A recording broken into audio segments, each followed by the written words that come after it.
Folks, there comes a time in every fan's life where they realize it might be over.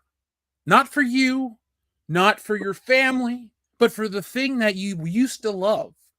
Star Wars has now really passed that point because we have just witnessed the worst Star Wars thing ever.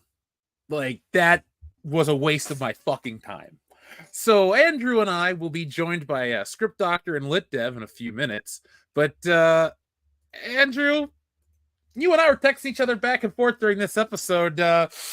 What did you think of this week's episode of The Acolyte? It was... Here's the thing.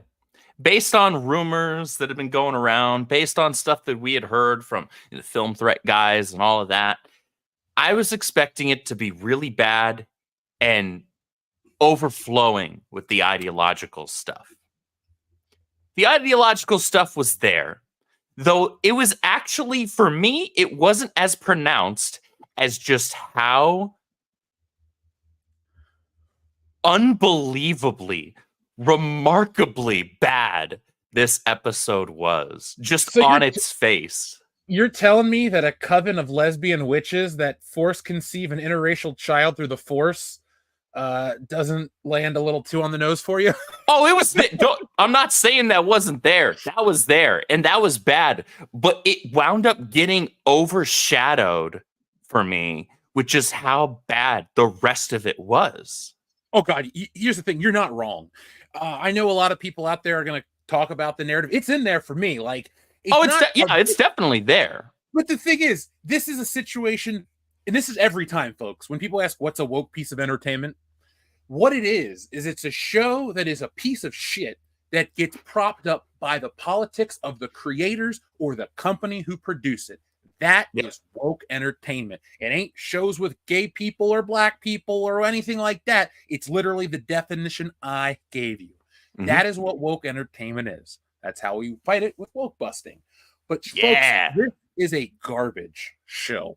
And yes, folks, we'll talk about woke busters. It keeps on moving and moving. So thank you to everybody who's there. And you'll be seeing a little more of me tomorrow, as well as some other new places. But be on the lookout for that. But Andrew, let's start talking about this episode. I got my handy-dandy Game of Thrones notebook. I am from House Targaryen, so there we go. Okay, but respect. I actually started watching Game of Thrones at my buddy's house, and it's way better than I ever thought it was going to be. So maybe so you're new to watching it. Okay, gotcha. I saw it when it first hit Blu-ray. My buddy bought the first season, and we watched like 3 or 4 episodes, and I just never went back. Okay. But here we go. We got Lit Dev. Here we go. Hello. Yeah, hey, man. Hello. I'm usually happy to talk to you, but we're going to be talking about something terrible right now, so... Ray, you're not alone. Well, that's why I'm here. Yeah. Yeah, Master Torben died for this. It's bullshit. You're right, Bold Ahsoka. I saw this episode. The Jedi are the good guys. I don't know why we're supposed to be siding against them. I don't know why we have to have everything be deconstructed to the point of what's good is bad and what's bad is actually just misunderstood. We watched a child murder a coven of lesbian witches who are that's good. To be powerful. That's a good thing. These are good Jedi. They just die.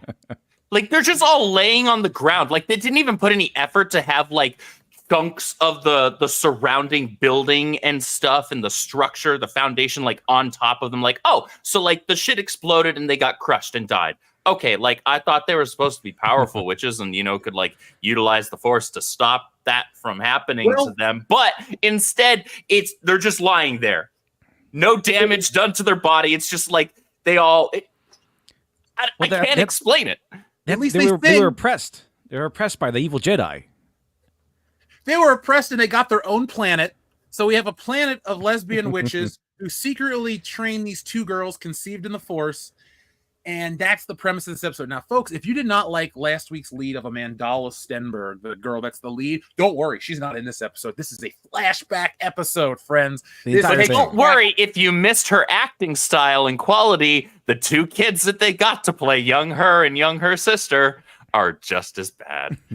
Might be worse, but, they're kids, so can't really judge them the same. Right. They have, like, a little bit of leeway, but still not. Although I would say that that says is how bad the older chick's acting is. Because I would say it was fun to see Trinity come back as a Jedi. Like, okay, she came back. They killed her off, which was it would have been cool if they hadn't killed her off in the first minute and a half. They tricked me. I want to sue them. Like, I feel like I was scammed. Because they said, "Oh, look, Trinity's going to be a Jedi in this show. Oh, cool. Let me watch it." She's dead.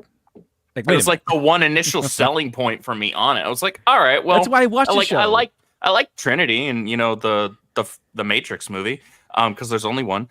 I'm like, all right, yeah, sure. But still to this date, there's only one redeemable factor in this entire series. I said this last week when we did the review of the first 2 episodes, and I maintain that today. The only character worth a damn is Soul.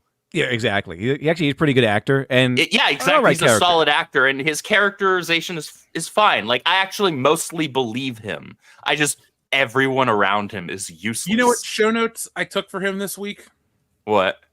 I wrote down... Should have let them both die. No, I wrote Seoul because he's from Korea. And then I just laughed at it because I'm like, wait a second.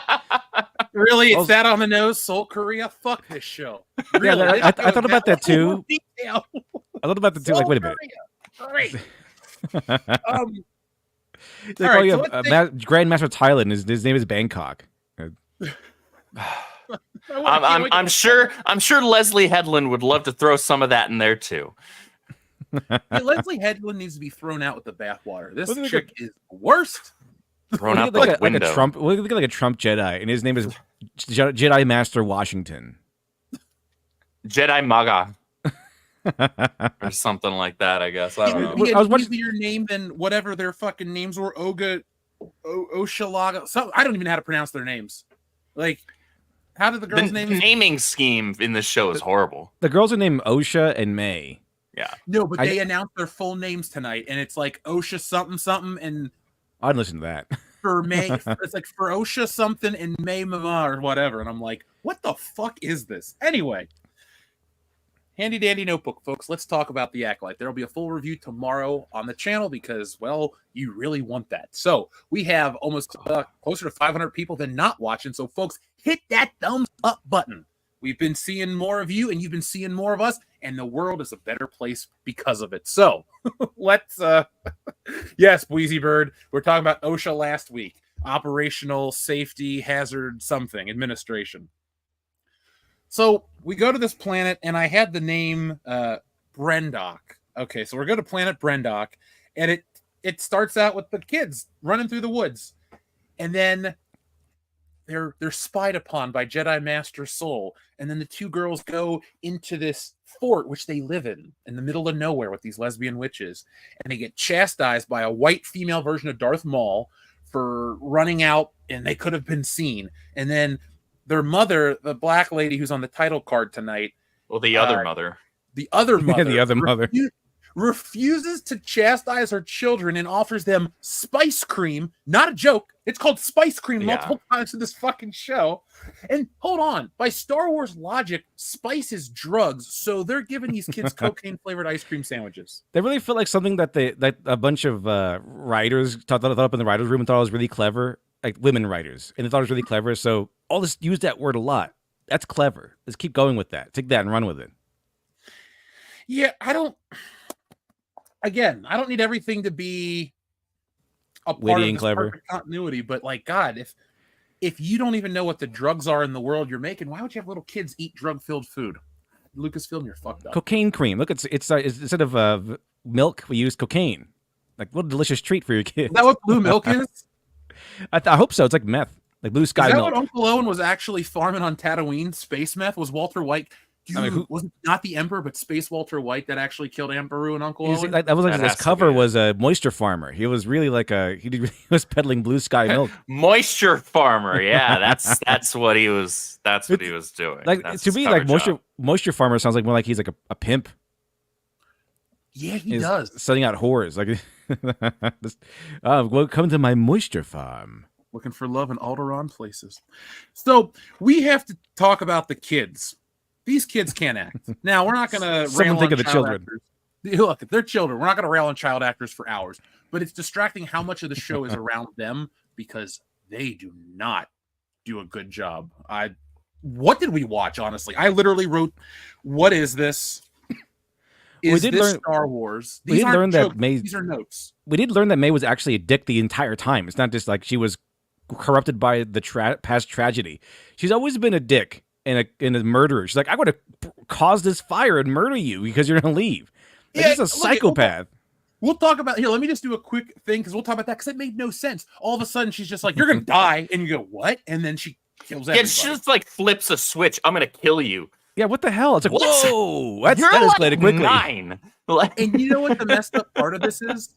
They're gonna find a way to make her misunderstood, and by the end of the season, the sisters will team up to take down the evil Sith. Because even though we just watched this character murder her family and everyone in her lesbian witch coven, she has been led by an angry Sith man, and he is the real bad guy of this show. What the fuck is left for the next, what do we got? 6 episodes? 8 episodes? There's 5 episodes left of this piece of shit. What mystery? What reason? The characters have always known what happened. There's no mystery of why does Osha know what happened with May. She knows. They tell you. Everything is laid out. Basically, the rest of the Acolyte is to watch just how bad it can be. There is literally nothing else to watch the show for besides how terrible it is. Well, I mean, as we learned from the sequel trilogy, we know that you can commit genocide even, and as long as you were sad when you did it, it's fine. So Osha killing her entire family, May killing her entire family and causing a fire and threatening to kill her own sister for leaving, that's fine because she was sad when she did it, which is literally the reason why Osha got kicked out of the Jedi Order, because she was sad. Yeah, it's the emotions of the Jedi the emotions of all the characters are really off point. This show feels like it was written by AI, not because it doesn't make sense, but that's a different point. But it was written, you know what, it's even better. It feels like it's written by literal aliens that came to this Earth and tried to research what the world of today looks like and then make this show. This doesn't feel like something normal people would make. It's so inorganic. Yeah, dude, like there's a dartboard at Lucasfilm, and they're like, all right, first dart, give me a noun and a verb. This is a High Republic show, so they did that. Remember the infamous whiteboards where they had dinosaurs? Yeah, and houses. Male fragility. Yeah. Like they put diversity twice? They did. That's right. I totally forgot they had that twice on that stupid thing. This is a High Republic show, so yeah, they literally did do that. Yeah. And I'm so glad that they did, because I had to pause this show to laugh.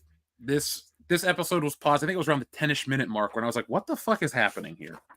So real quick, briefly, folks, to just give you an idea of the story. The girls are these Force creations by the lesbian witch and the Darth Maul lady. I don't know what creature he is, excuse me. I don't like episode 1. So anyway, she's a female Darth Maul. It looked like she's played by Kate McKinnon, and that's not a joke. You find out that she's the mom who birthed the kids, and then the Black Lady Witch made them in the Force. But I have a question for you guys real quick. That's really not how genetics work. And if you're created in the Force, like, are you using the Force to create life in your body then to transfer it into this lady? Because they don't explain it. They say that I created it, you carried it. But if we're talking about accessing the Force, which is this like thing we can all access, there's no skin color associated with it. So this Black Lady Witch and having an interracial kid with this white Darth Maul lady made no sense to me. I went, what the fuck? That's the kind of shit this show makes you think about. So the kids naturally turn out completely black. Yeah, because they're oppressed. Because that's the thing. Are those kids aren't the same color as the actress who plays the adult version? Like, they're slightly off, and I'm just like, all right, I'm supposed to buy that these kids play her. I think they're going to have the excuse of like it's supposed to be like what Palpatine did. So she's automatically. I think we're just supposed to match up their acting quality. Jeff. They inherited acting quality. Well, hold on. I don't have a piece of wood anywhere accessible, but I got the newest action figure. Someone call Brie Larson. Darn, yeah. To quote the show, it says, "The galaxy is not a place that welcomes women like us." Like, oh, that would hurt, right in the gut. I don't understand this show at all. Let me finish, though. So anyway, folks, the whole point is the Jedi come to this planet. They know the Coven of Witches are there, and there's a rumor that they're training children. And so they walk in. We don't get to see them break it. They're like, the Jedi cut the locks and all this shit. And then we do get to watch the witches sing a song. We get to watch the witches perform a ceremony where they like scream to the sky and they have a song about how two becomes one. And there's one bitch that's just randomly laughing. Dude, and here's the part too. And this is me being super nerdy for a minute. But yeah, and why don't the kids have any Zabrak in them? There you go, Guts. That's a fucking great question. If the Black Witch's skin color gets transferred over through the Force, then where are the horns and the face shit? Like, yeah, no Zabrak. Yeah, come Guess the fuck not. on now. So anyway, we get to hear him sing, and there's this song that plays. It's kind of like the Agatha in the Cub. What is it about these modern Disney shows that to appeal to women, they put witches in them? Like it's all witch propaganda. Like this one was like really blatant, like pro witch propaganda. Like they're all nice, they're all like friendly, they protect each other, they're oppressed. Like they have all this stuff in there, sisterhood. At this point, you would not have to work too hard to convince me that Leslie Headland is actually part of a coven of witches or something. Did you hear the story that Johnny Depp at one point, like Amber Heard made him allow like rent out one of his houses to her friends, and he went in there and there was it was infested by a coven of witches, all are trying to curse him with rituals. I feel like I heard that. Yeah, they kick them all out. Oh yeah, get the hell up out of my house. It's like carving with the hippies. Like, oh, you have a hippie drum circle in the back. Let me get rid of that for you. Yeah, call it freaking pest control. Now, folks, to close out the synopsis of the episode, the Jedi appear. They ask the little girls if you actually want to be a witch or do you want to train to be a Jedi. And it is here during this scene we learn Osha's reason to be a Jedi. I like their robes and how they wear their lightsabers. That's her motivation to be a fucking Jedi. She says it out loud, like, I want to wear my whatever. Well, then she also later on copies little Anakin's line of wanting to see the galaxy as well. What is the hell? What is up with this shit trying to just... Prequel fans, welcome to The Force Awakens. Now all the shit that you like from Star Wars is reinterpreted, remastered, and ruined. And diverse. Yeah, you look at. We all know what it was like to lose Luke Skywalker. I don't like Luke. I like Anakin. Well, guess what? Anakin ain't special anymore. His whole immaculate Force. See, I'm the only one over here that didn't ever like either of them, really. The whole Palpatine shit. Oh my god! Like, it undoes the movie. It undoes the premise of what Star Wars is. And I have a problem. If you're creating something in a world, you have to follow the world you're in. Litdev, Andrew, we're all writers here. There is no way that the people making this show are this ignorant to Star Wars. They have to just not give a shit. This was terrible. Here's the thing. It feels like, because look, you have to have at least, you would have had to have either lived under a rock for the entirety of your life, or you are actively, willfully undermining what has come before. And it's just passing off as sheer ignorance, because Star Wars has been around for so long, and so much of Star Wars, even though for the longest time it was still, during that period before geek culture became pop culture and became mainstream, and all the normies took over and stuff. Even during that time, normies, non-Star Wars fans, knew some things about Star Wars because it was just there. It was seeped into the cultural zeitgeist. It was so immensely popular. Even if somebody wasn't a mega fan, you could ask them, hey, have you seen Star Wars? And they probably would have said, yeah, see Star Wars, it was fine. Or I enjoyed it, or whatever, right? Like, most people at least knew something about it. But these writers are writing this show as though this is the first time they've ever looked at something that had the Star Wars brand on it. And they're just not doing any homework whatsoever. No. And it's so funny. Like, this is one of those laughably bad episodes. Sometimes people just get frustrated and angry, and I laughed.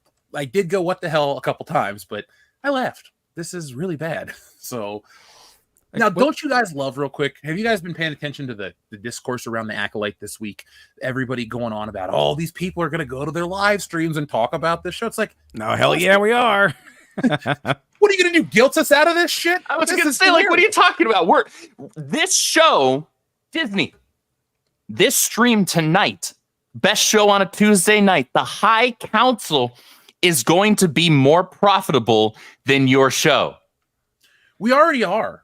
Like, we don't need. Yeah, because we $1 already million streamed it a once. Well, here's the thing. I don't need $1 million a minute to produce a show.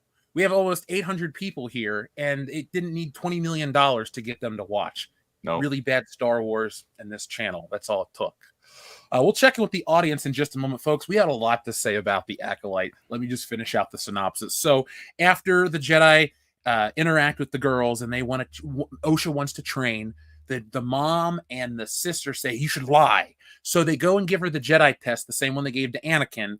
And the Jedi realize she's lying. So every time she gives a wrong answer, they tell her it's true. And she goes, that wasn't a ship. That was And then she exposes herself as knowing the ways of the Force.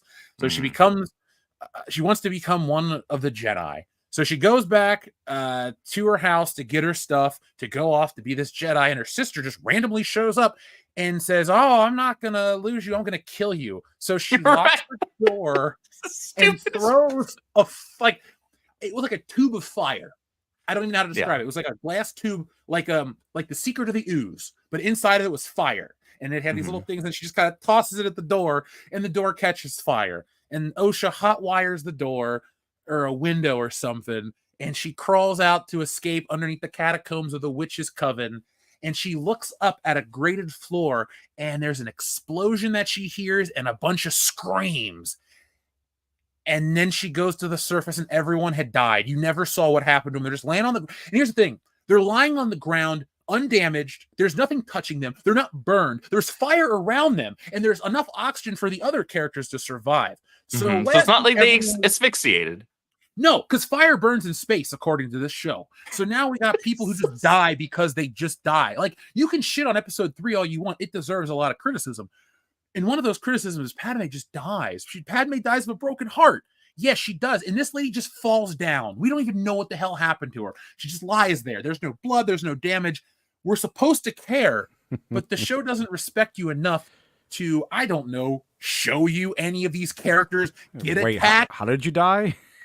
Yeah, like I was saying before, like you don't see any rubble or anything on top of them. Like, oh, they got crushed, even though that still doesn't make sense. If they have access to the Force and they could have just like stopped it from falling on them, whatever, fine. Even if I could believe that they wouldn't, even when they had been built up to be these powerful witches, right? You know, hidden in the galaxy, hidden in plain sight, apparently, because they were acting like, oh, the Jedi already knew about this planet, but we thought it was uninhabited. Okay. But even if I could buy into that, you didn't even try. No. There's nothing. They're literally, they could have all just been taking a collective nap. For all I knew. There was no signs of any damage to them. Like, I would not have believed that those were dead people. Yeah, I just looked at it and laughed, and I went, okay. Because here's the thought I had, dude. I went, in Star Wars, Uncle Owen and Aunt Beru, you don't see them get hurt. But what you do see is you see their charred corpses. Yes, like you see those later on, yeah. They are really dead. Yeah. Like, no coming back kind of dead. That was very dead, yeah. I fell off a cliff and I'm going to come back later as with like maybe like a cyborg arm or something. No, they're burnt to a crisp. It's like so there was that explosion that we see through the grated floor. All right, fine, whatever. But to your point, Jeff, we don't see any burns on them, or they weren't completely fried. Their bodies are just immaculately laid across the ground. Like this came like a carb nap or something. They look like they're just fine. I'm in a food coma in a galaxy far, far away. They got the itis. Like they joined that Star Wars beer fest and they're knocked out. Well, they ate too much of the spice cream, guys. This is what happens. Oh, that's what it is. They're all there it druggies. is. Jeff figured it out. Mystery solved. Also, by the way, there wasn't the lore like Darth Plagueis was able to find like the secrets to create life, and it was like a huge thing. Like no one's done this before. And this random witch coven is like, oh yeah, I made 2 girls. Yeah, is she Darth Plagueis? Like she could have come back and like, I've been Darth Plagueis the entire time. Ha ha ha. that happens, I wouldn't be surprised, including a Not at twirl this mustache. point. I met Like, I'm Darth waiting- Plagueis, and she's a black woman. No, Darth Plagueis will be played by Leslie Headland as the greatest villain in Star. Oh, The part that pisses me off will come up in just a second. So anyway, she sees the explosion underneath the grated floor. The other Jedi, Sol Korea, shows up and he's like, "Hey, let's go." And then all of a sudden, the other twin shows up, May, and they're on this catwalk, and the Force like the power generator explodes from the fire and it breaks the catwalk and they're separated. You knew this was coming the minute you saw catwalk. I was like, this is obvious. So they pull that shit, and you know, the one girl falls to her death and the other one gets saved by the Jedi, and she wakes up on a ship and he tells her everything's gonna be fine and they're gonna train to be Jedi. And what else happens?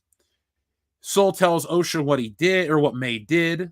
And here's the thing, too. I wrote paced poorly. You're like watching it and you're thinking it's over, but then there's like 7 minutes left, and it's just yeah.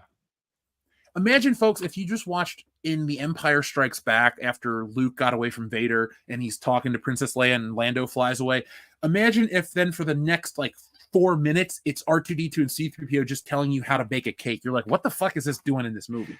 Well, It what doesn't- bothered me about that scene too was that Sol wasn't there when May started the fire. How would he know she started the fire? Like, I actually like Sol for the most part as a character, but that part didn't make any sense to me. Because, like, okay, so how would he have inferred that when he showed up just in time to see both girls falling? For all he knew, both girls were just trying to get away from this fire that had somehow happened. Force Right? did it. Yeah, the Force did it. Sure. Why not? I'll believe anything at this point. Or I'm willing to believe that they'll try and make me believe anything at this point. Maybe his spice cream came from like Dune. You could foresee these things. I don't know, man. It just that didn't line up. That seemed like a really easy cop out. It did. I've been loving, though, the narrative around this episode, because I don't normally go to the official Star Wars Facebook page ever because it's terrible, but I did go read the comments, and the comments are golden because you got people that like this show going, this is a boring episode, I'm gonna finish the show, but you are disappointing me. Like, Nobody actually likes this show. People are trying to convince Not themselves for they like free. this show. Folks in the chat, give us a thumbs up if you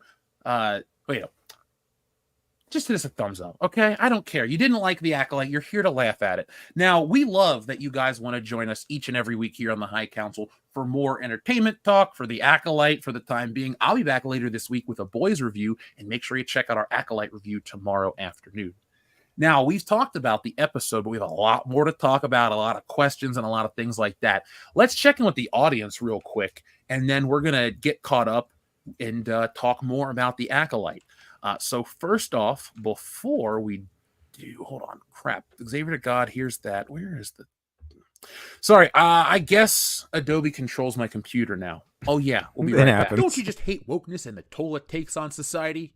Well, bust it with Wokebusters. Set in a world where outrage turns people into literal monsters, Wokebusters follows the 4 men who step up to save society from itself. It's funny, colorful, and action-packed. This 100-page epic is only available on Kickstarter for a limited time, so act now before the clock runs out and wokeness wins. Got outrage? Call Wokebusters. All right, folks, thank you. That's available right now, and we'll talk more about that a little later. You're here for The Acolyte, and that's what we're here to talk about. So our friend Xavier to God says, R.I.P. to Benny, the voice of comic historian. Yeah, I saw that on Twitter. That was sad, because years ago, like, drawing other stuff just in general, when you sit down and you draw for hours, you need something to keep you going, and that's one of the channels I'd listen to because it was just comic stuff. So RIP, friend. Andrew, I saw you post about this too. Yeah, dude was young. He was only like 40. That's only a few years older than we are. Like, It's sad because I think what was it? His last video was him talking about some new stuff that he was coming out with and he was planning to do, like a new channel where he could just read more stuff. That's a sad last video. All these plans for the future. Yeah, and it happened just before. Like he put that video out. Like it had to be just before it happened. Yeah, it's sad. I mean, I saw the posts. You watch these YouTubers, you become they become a part of your life, and the same thing with listeners too. We've had listeners pass away, and that's even worse because you get to know these people like that. So all I can say or send my condolences to his family and hope that the community can continue on in a positive way. Yeah. Andrew, am I still lagging? I can hear you a little bit. Okay, cool. Sorry, I can hear you, but yeah.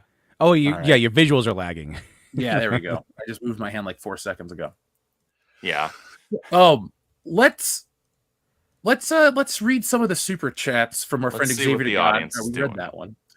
So Georgian says the word of the day is, well, it won't load. There we go. It's Jamaram Day. You know what? Jamaram. Hold on. Jamaram was in the last episode. One with the fork. The fork is with me. One with the fork. The fork is with me. Well, I'm glad he's here because he's the best.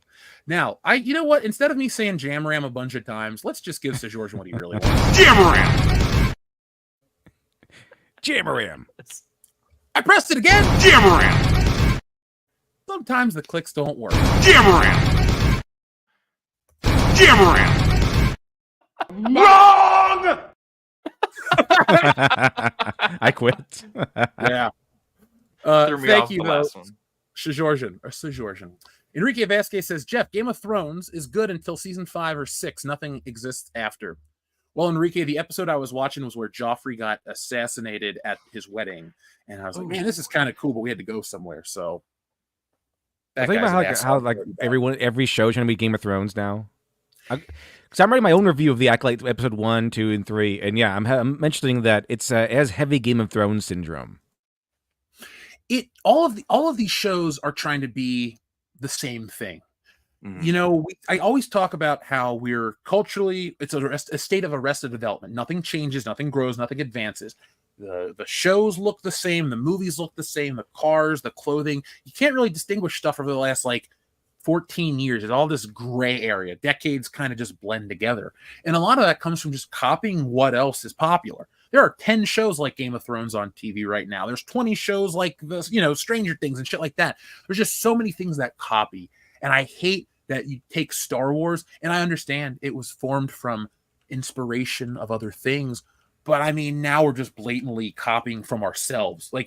It's that meme. Let me borrow your homework. All right, just make a couple changes. That's what. So it doesn't look like you copied. Yeah, it's bullshit, man. It's absolute bullshit. Here's the thing about this. So I watched. Unfortunately, I had to watch live action Netflix Avatar. Same thing. They got hit with the game. They said they were going to do this, but yeah, I got hit with the Game of Thrones syndrome. What was it? The Rings of Power, Game of Thrones syndrome. Now Acolyte, Game of Thrones syndrome. And it's like for some reason they all think they can do this. All the writers think they have the skill to do this. Here's 10 trillion characters, episode 1. Here's 10 trillion plot lines, episode 1. And then nothing happens. It is give us 10 billion characters that nobody cares about, most of them. And then the Acolyte does the same thing. We have Osha, we have May, we have Sol, we have in Idara, we have all these people that we have to be introduced to and remember and know who they are and everything. And we're just switching from one perspective to another. And I was like, well, I mean, as you might dislike George R. R. Martin, however you might feel about the guy, he was skilled. He is an experienced writer. Years. I mean, he didn't do Game of Thrones. He did Wild Cards, a few other stories. He edited a few things. I even saw one of his edits where he put together Rogue, which is a really cool anthology. Huge anthology, but really cool. But that guy was skilled. He was a skilled writer. He was able to put together Game of Thrones in a very careful manner where we did jump around from character to character and perspective to perspective. But he did so every single time and allowed the story to continue. It was always to push the plot along. And even then, as skilled as a writer as he is, or an experienced as a writer that he is, he still leaned heavily on historical inspiration, the War of the Roses. So these writers want to come in all out of nowhere with apparently very little skill, because this is amateurish hour writing. And then they can just do it because it's cool. And then they can just do what Game of Thrones did because it's fun or it's hip or it's cool, without thinking about how much skill it requires to do this in a significantly or a significant way, or a way we can understand without having to destroy and annihilate the story.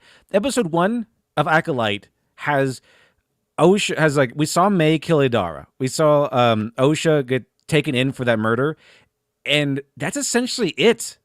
Nothing really else happens. I know there's like a crash and everything, but all that happens with the crash, narratively speaking, is that she finds out May is still alive, and that she's killing assassins, or she's killing Jedi because she's an assassin now. And that was not because she was clever. It's because the DM told her the plot points, and then they got her back and they took her back on the ship. Like there was nothing like plot specific or that planet specific. There's no reason why they needed to go to that planet. They could have just shipped her off in the prisoner transport. She could have landed on Coruscant. She could have just told Sol everything because he just believes her without any evidence, and she could have figured things out. But no. That's not how it works, apparently. Not here. So we have, 40 minutes of show in episode 1. Almost 40 minutes of show in episode 1. And the main thing that happens is Adara gets killed in the first couple of minutes, and then Osha gets taken in for suspicion of murder. That's all that really happens in the first episode, because we're so busy introducing character after character after character after character, and storyline and storyline and storyline, that nothing ends up happening. Where if you look at Game of Thrones, the reason why it enthralled and enchanted so many people is because the episode might have been 20 minutes longer, but it did shift perspectives and everything, but every shift of perspective kept the plot moving. It was all very, very focused on one idea until we meet the end. Now, later seasons, that could be discussed on a different level, but at least the beginning seasons and the books that I have read of Game of Thrones, I haven't read them all, but it kind of boiled down to the same thing. Every single time we have a new instance, a new shift, a perspective, it's always to further some portion of the plot at hand. And so that by the end, it all comes together and we see it all. And that's what they're trying to do with Acolyte. They're trying to do this clever thing where we start all these different plot points and they all come in together eventually. But it's very messy, and then they do a terrible job where they're so bogged down with it. Again, very little happens. I agree with that. Script Doc, you're welcome in, man. Sorry you watched the show to be on the show tonight. I literally fell asleep during the ceremony, and when I woke up, I had to rewind to what I missed so I could come back. Well, that's because you're an evil, sexist man. What was that song? It was so, yeah. To Literature Devil's point, it's a show that has maybe, I think by the end of these 8 episodes, we'll see maybe 4 plot points, actual significant plot points, and everything else is we're just going to introduce more characters, and we're going to show scenery, and we're going to espouse our perspectives on it. I will say this, though. I will say the perspective that film revealed about the threads and how it would destroy Star Wars, I think that's a bit hyperbolic. I think it's just, a lonely witch coven's having their own interpretation. Oh yeah, it's silly, it's dumb, it's whatever. It's no different to me than the Anglican Church is to the Catholic Church. I mean, they're worshiping the same God, but they're just having their own Bibles. The way that the witch coven about most, that's more important than anything as a viewer of the audience or a person who likes Star Wars. You don't have to. Well, the way that witch coven kind of looks at the Force is kind of not all too dissimilar to the difference between how the Night Sister coven would look at the Force compared to the Jedi. That in and of itself wasn't the issue. Not nearly so much as this immaculate conception of twins that only look like one of the mothers. Well, I mean, George Lucas did that first, so I mean, you can't really complain in that regard. No, what we were saying earlier in the show is, if you use the Force to create midichlorians and stuff like that, I made the point, why are these kids mixed race and they don't have any of the stuff from the Debrak character? Because if like this lady uses the Force and it somehow takes her DNA out of her skin somehow, like I guess that's what the Force is now, this thread you pull. That's what we were saying. It's like, why don't these girls look like the Debraki or whatever they are? Like, you believe in the Force and spaceships, but you can't handle lesbians? Well, You Hey, can't no, believe in What I lesbian. can't handle is dog shit writing. That's what I can't handle.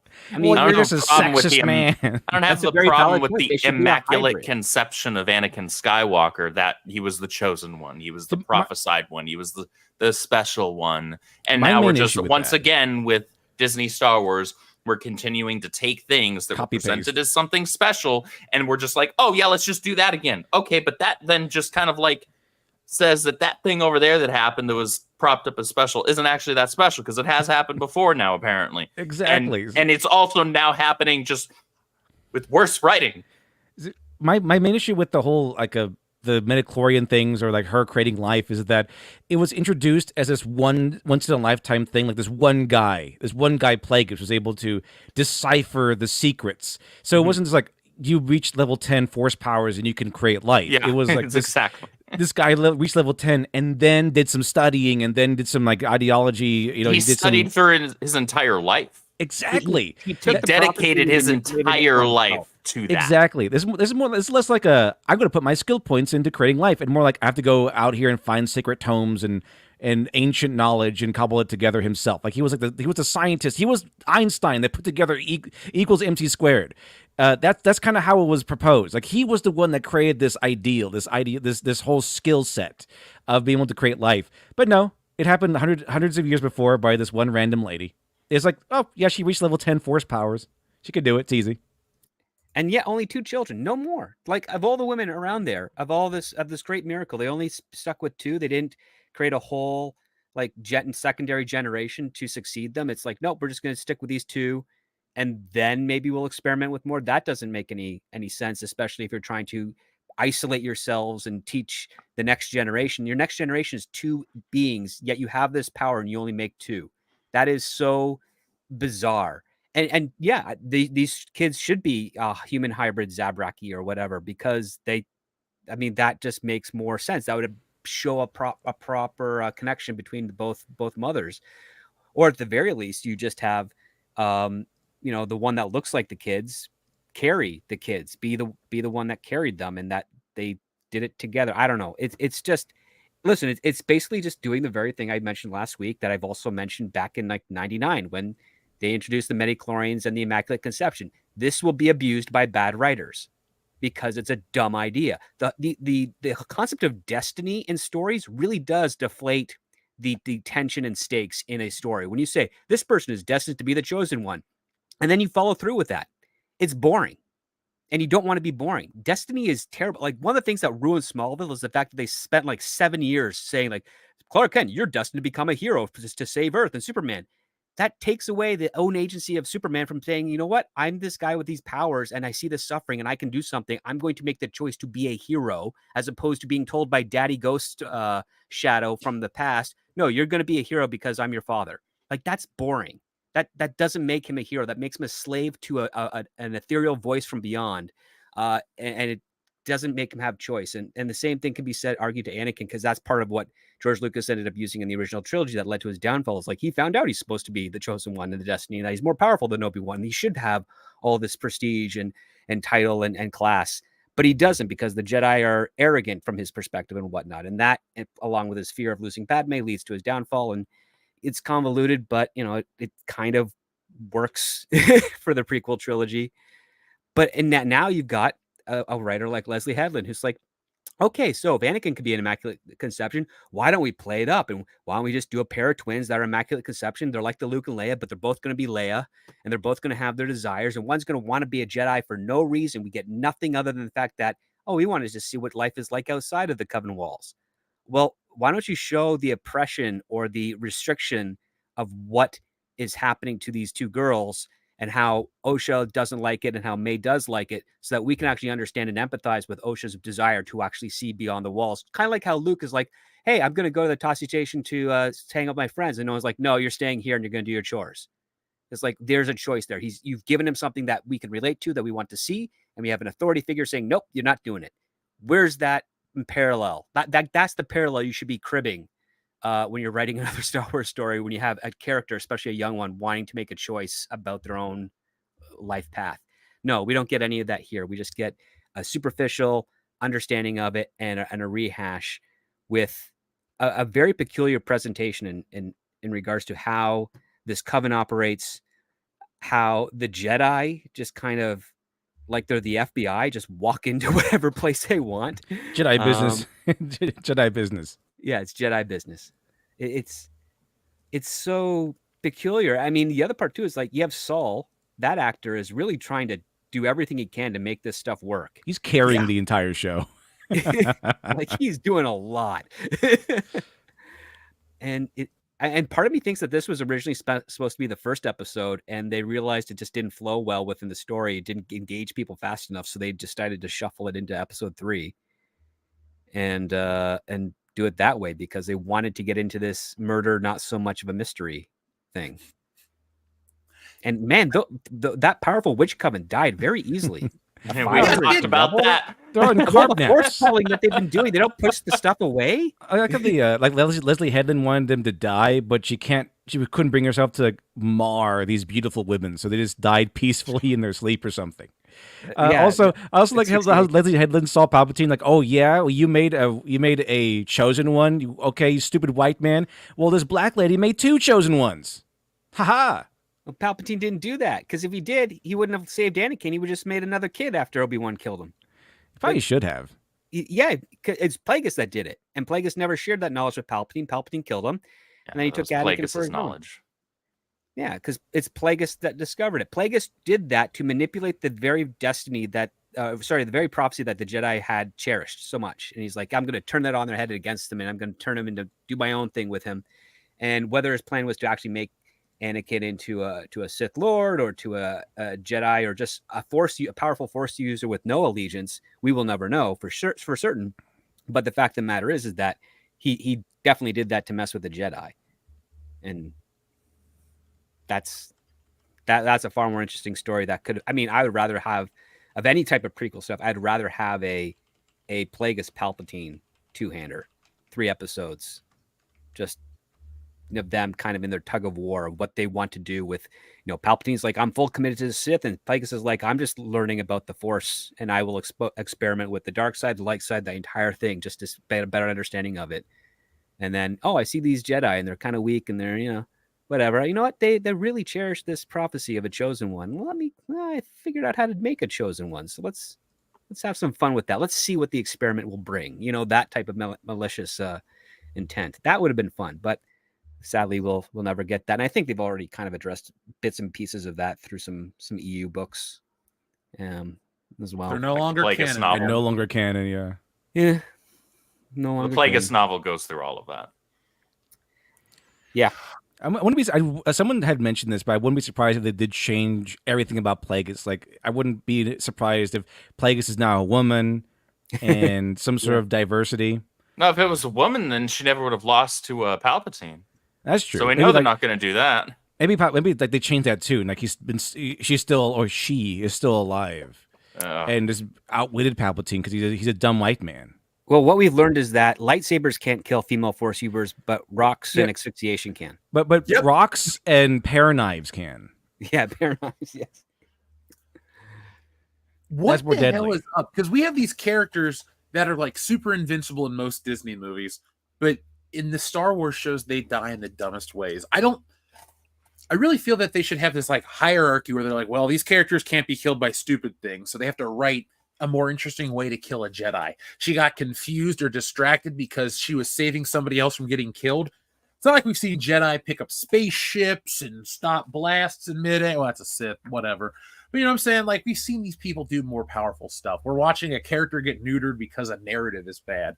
And now we're watching a narrative that doesn't really feel like it goes anywhere. I mean, we watched kids argue.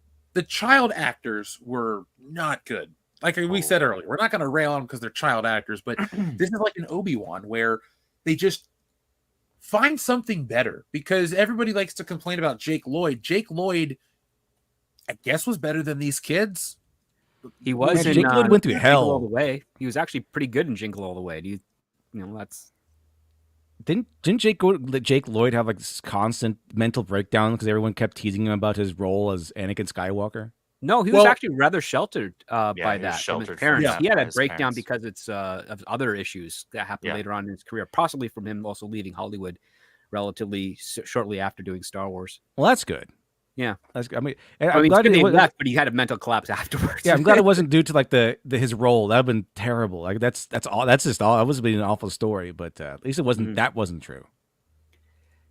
Yeah, no, I remember asking questions about that early on in my career, and there's like, no, he left. He's nobody. As far as we knew, his parents never let him go near any of the internet message boards on Star Wars criticism or anything of that nature. And the other part too is if you take a look at like the media circuit while he was doing that stuff, and then when Hayden Christensen came over, nobody ever talked about Jake Lloyd and the trades on the talk show circuits or any of that type of stuff. So I would think all that criticism was kind of reserved to that corner of the people that had their issues with it and didn't have enough force to bleed over so that he would get wind of it, and then what would happen. So he was fortunate that way, but at least in that regard. His mom was in some newspaper not that long ago talking about him, so he sounds like he's doing better. She was talking about how they kind of tried to really shelter and protect him from any of that stuff when he was a kid. And then they found out later on that there might be like some sort of genetic, hereditary mental issue, unfortunately.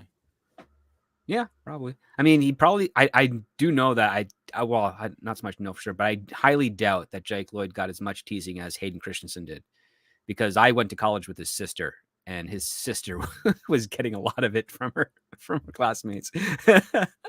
So yeah. Have you noticed though, outside of Harrison Ford, like most Star Wars doesn't really help anybody's career. Like you can go there as a famous person and it won't hurt you because you're like you're Samuel L. Jackson, you're Jimmy Smith, you're Rosario Dawson. You've been places, you can get out of that. But for the most part, Star Wars doesn't really, or Liam Neeson, but Star Wars has made, I wouldn't even say made Harrison Ford, and then Ewan McGregor, I guess Trainspotting made him. Like Trainspotting, Star Wars, and Moulin Rouge started his career. Yeah. Liam Neeson was forever a character actor. It wasn't until after Star Wars people wanted to see him in more stuff, because people actually finally started to see Liam Neeson again, like properly. Like he was in Krull, like way back when, and he'd been working for decades since then, of course, pretty steadily. I mean, he was Oscar Schindler, and people saw that and loved him there. But they kind of didn't realize that he could also do other things other than the straight drama. So him doing Star Wars said, oh, you can actually do some action and stuff. And then that kind of snowballed a little bit. He was popping up in a bunch of stuff. And I think once his wife sadly passed away, he distracted himself with taking any job he could get. And that's kind of how his career kind of blew up a little bit more. Because his wife passed away. And then a year or two later, he did Taken. And then that really, kind of blew up his career, where he's been essentially playing that character in various forms for at least the last 16, 17 years. Yeah, and he has played that character in different forms for several there's Taken on a plane, there's Taken on a train, there's the Amnesia Taken. There's Taken with Wolves. Under a bridge. I like that one, Taken with Wolves. Green Eggs and Ham. Look, it's all more entertaining than The Acolyte. Oh yeah. All right, so let's just set the bar subterranean. Mole Man's even hopping over it. Why not? Yeah. Even the mainstream media hated The Acolyte. It's not that great of a show. Yeah, Rolling Stone. Was it Rolling Stone? It was Rolling Stone, and then they put out the article, and then they retracted it or whatever. They deleted it. Yeah.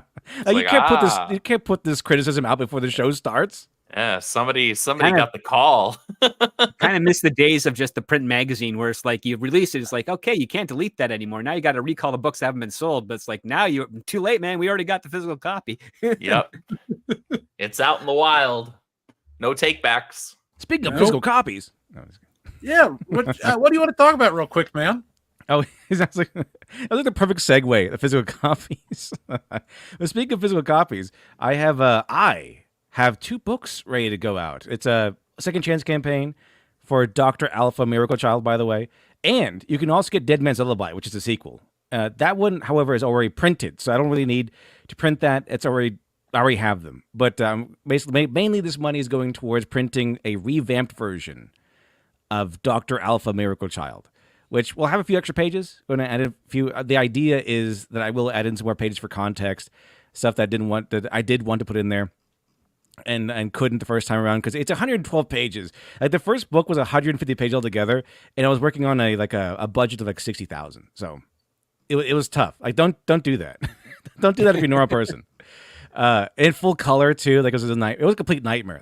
I call it like it's literally a miracle it got done. But so you can get both here. There's options for both or by itself. You can get signed, not signed, whatever you want. So you can get both, or you can also get the one with shirts, stuff like that. Also, I have a new art print that comes with it, which is this, and it comes with a safe for work and not safe for work edition. So if you get a tier that has the art print on it, you can choose which one you want. So there we go, and there's this shirt made with art by Preston Acevedo. You can only get this one with the mega pack, but I thought it would look pretty cool. And then you have the Dr. Alpha Miracle Child shirt with the new revamped cover by Anthony Figueroa. I think so the first one is drama, a twist and turn with drama. Dr. Alpha is recruited by his son, who's a superhero, to go fight Mulvion, the Martian mastermind, who is currently invading Earth. And then shenanigans ensue. Twists, turns, betrayals, all kinds of things happen. I get a little graphic art here where we have the eye popping out of his face. Pretty cool stuff. And Dead Man's Lullaby takes place 20 years earlier. And this one is way more focused. It just centers around Dr. Alpha. He wakes up. I watched Crank one day and decided to say, hey, that'd be pretty cool to make that. What if I did that in superhero world? So he wakes up poisoned with a virus and it's killing him. And he has like 1 hour to live. But he can buy more time by getting to fights, getting excited, and watching boobs, things like that. And I do mock the SJWs a little bit because, politics aside, their characters make great villains. So I gave like this lady the mental illness haircut, and he fights some SJW Marvel heroes. Well, man. Now, folks, you can check out the link. We got Swinging Cod dropping it in the chat right now. Haven't seen Swinging Cod here in a minute. Good to see you, man. But, dude, I get you about doing revamped stuff. Folks, physical products are what people want. You want physical media. You want physical comics. You want all kinds of stuff. And in the independent sphere, we're giving Physical's the way to go out there. Yep, Wokebusters physical. Is a physical thing too.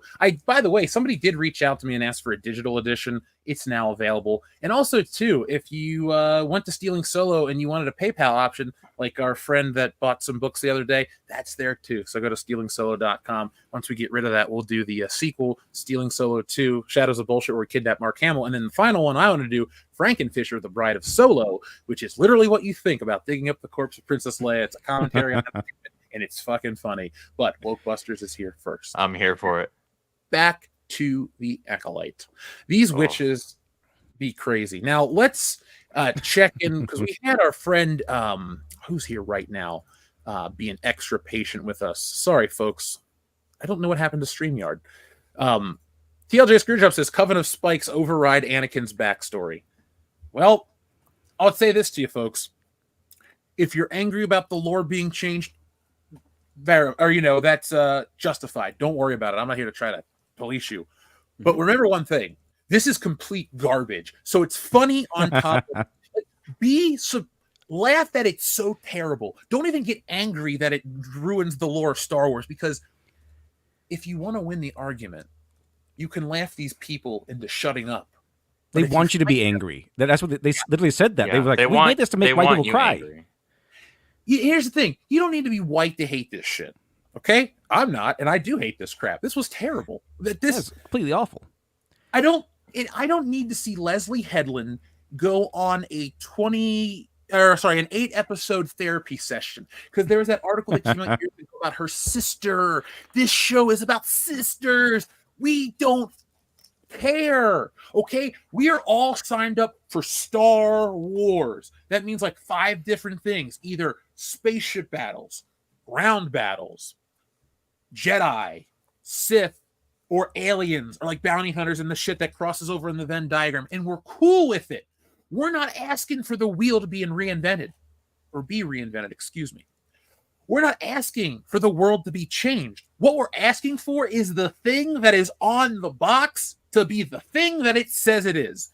And we spent 40 minutes watching a backstory that was from another show. This is something for Netflix. This is for one of those like early 2000s Twilight preteen, those books that you would fucking see, young teen drama. Yeah, the young adult crap. Young the adult YA novel, crap. yeah. This is a YA Tumblrina. Star Wars series. Yeah, this is YA Tumblrite tripe. Even has the lesbian witches, the two mommies, things like that. It's total Tumblr. It's like Greg Berlanti produced this. I mean, it really is. I just don't know. Okay, so I get that Kathleen Kennedy doesn't give a shit. We've known that for a long time. But now we're getting into like Star Wars levels of like parody levels of Star Wars from them. Because this is just embarrassing, man. Like, I know you fell asleep, script, but when you went back to rewatch it, did your stomach sink just a bit when you went, oh God, like I actually do have to look at this now? Because come on, how is that Star Wars? I would rather watch Jedi Rocks or anything that George Lucas put in episode 2 before I would watch this 38-minute long detour of pointlessness. I don't care. I know it's a backstory. I know it's important. Excuse me, I misspoke. Well, it's not a detour. Important. Yeah, it's Star It's Wars important to nothing happening. No, it's Star Wars in name only. I didn't have a pit in my stomach. I'm just like, well, I mean, I to be fair, I did fall asleep a number of times watching Ahsoka. That's not hard to do. I mean, it's very easy to do. This is the first time of the 3 episodes I fell asleep watching The Acolyte, but who knows how many more we'll get. There's 5 more episodes left. But I mean, no, it didn't bother me because I'm like, okay, this is trying to be something it knows nothing about. This story doesn't feel like it understands what its premise is or what its direction is going to go through, which is also very similar of Book of Boba Fett and Ahsoka as well, especially with Obi-Wan. Like Obi-Wan had no clue what they wanted to do other than the fact they wanted to rematch Vader and Obi-Wan again. And it's like, no, the rematch happened already, 1977. Leave it alone. That was the rematch. Yeah, that's what you do. Let's have Obi-Wan use more power, more force powers that we've never seen him use ever before on a TV show that he would clearly have done on the Death Star if the situation and special effects would allow it. But no, completely missing the point of what that was. Acolyte is just trying too hard to be something else. Game of Thrones. Again, I appreciate the fact that they're trying to make it a story that's not really about Star Wars, but it's about these sisters. It's about this murder mystery. It's like, okay, cool. That's interesting. You've got that in a Star Wars setting. You clearly are punching above your weight class because the premise is better than what you're providing based on the premise all the time. Like we saw a little bit of like a mystery in Attack of the Clones with Obi-Wan doing investigations, and George Lucas was not very good at doing that, but I mean, we at least saw it. I would really love to have seen something by like Noah Hawley, who did Fargo. I would love to see his take on a Star Wars investigation of a murder. Maybe like a lone Jedi going from planet to planet, trying to figure this stuff out. Maybe even a Fargo planet where they're like, oh yeah, for sure, Mr. Jedi, you know, we were trying to do that over there, but we couldn't. You know, what the hell, script? Oh, don't go that route. Yeah. You know, Oh yeah. You betcha. You betcha. Why is he Canadian? This Canadian. We don't really do the whole you betcha in Canada. I don't know. But I mean, it's like aside from that, it's like, yeah, okay. Finally, there's a premise that's not dependent on Star Wars lore, on other existing characters like Thrawn or Ahsoka or Ezra or any of the Dave Filoni crap that he threw in there. But can you at least put some effort into it, in the stuff that matters? Like, can you create some empathy? Can you actually drag out the mystery? Could you maybe not cast a 12-year-old to play an adult Padawan and then an adult Jedi Master floating in mid-space who decides to take his own life for no apparent reason? And get just... thanks, Poison. Awesome. The entire time he was... What's his character's name? Torben? Master Torben. Yeah. The entire time he was in... Because he was supposedly a Padawan in this this Yeah. episode. Yeah, so in the 16 past. years ago he was a Padawan, and now he's been apparently now he's a floating for master? decades. Like, how Floating for make decades, that make sense? And Yeah. now he's wearing a wig and a fake beard to disguise himself, I guess. And that was where I was going with this, was that like the entire time he was on the screen in this episode as a Padawan, whatever, 16 years old or some odd thing like that, I'm like, I can't unsee the fake ass hairline that they gave you from that other episode and that patchy crap that you wanted to call a beard. I was just, what is happening? It looks so fake. I thought it was canonically fake. Like he was wearing like a fake beard in character to disguise himself or something. That's what I thought for a second there. But like these writers are trying to do so. As I explained before, like this kind of writing takes high levels of skill, like experience, like George R. R. Martin had. What do you feel about the guy? He had skill and experience. It's kind of like the equivalent of like a person who just started track yesterday, now trying out for the Olympics because they think it's cool, and then wondering why they failed, why they didn't get in. You know, it's like that. They're trying these writers who obviously have no skill or they lack the skill and experience to write a cohesive story, or they're just starting or whatever it is, like the first story, because it really does feel like baby's first fan fiction, and they're trying to compete in this grand arena with Game of Thrones. It's like, no, it's obvious. The skill between you and Martin is obvious.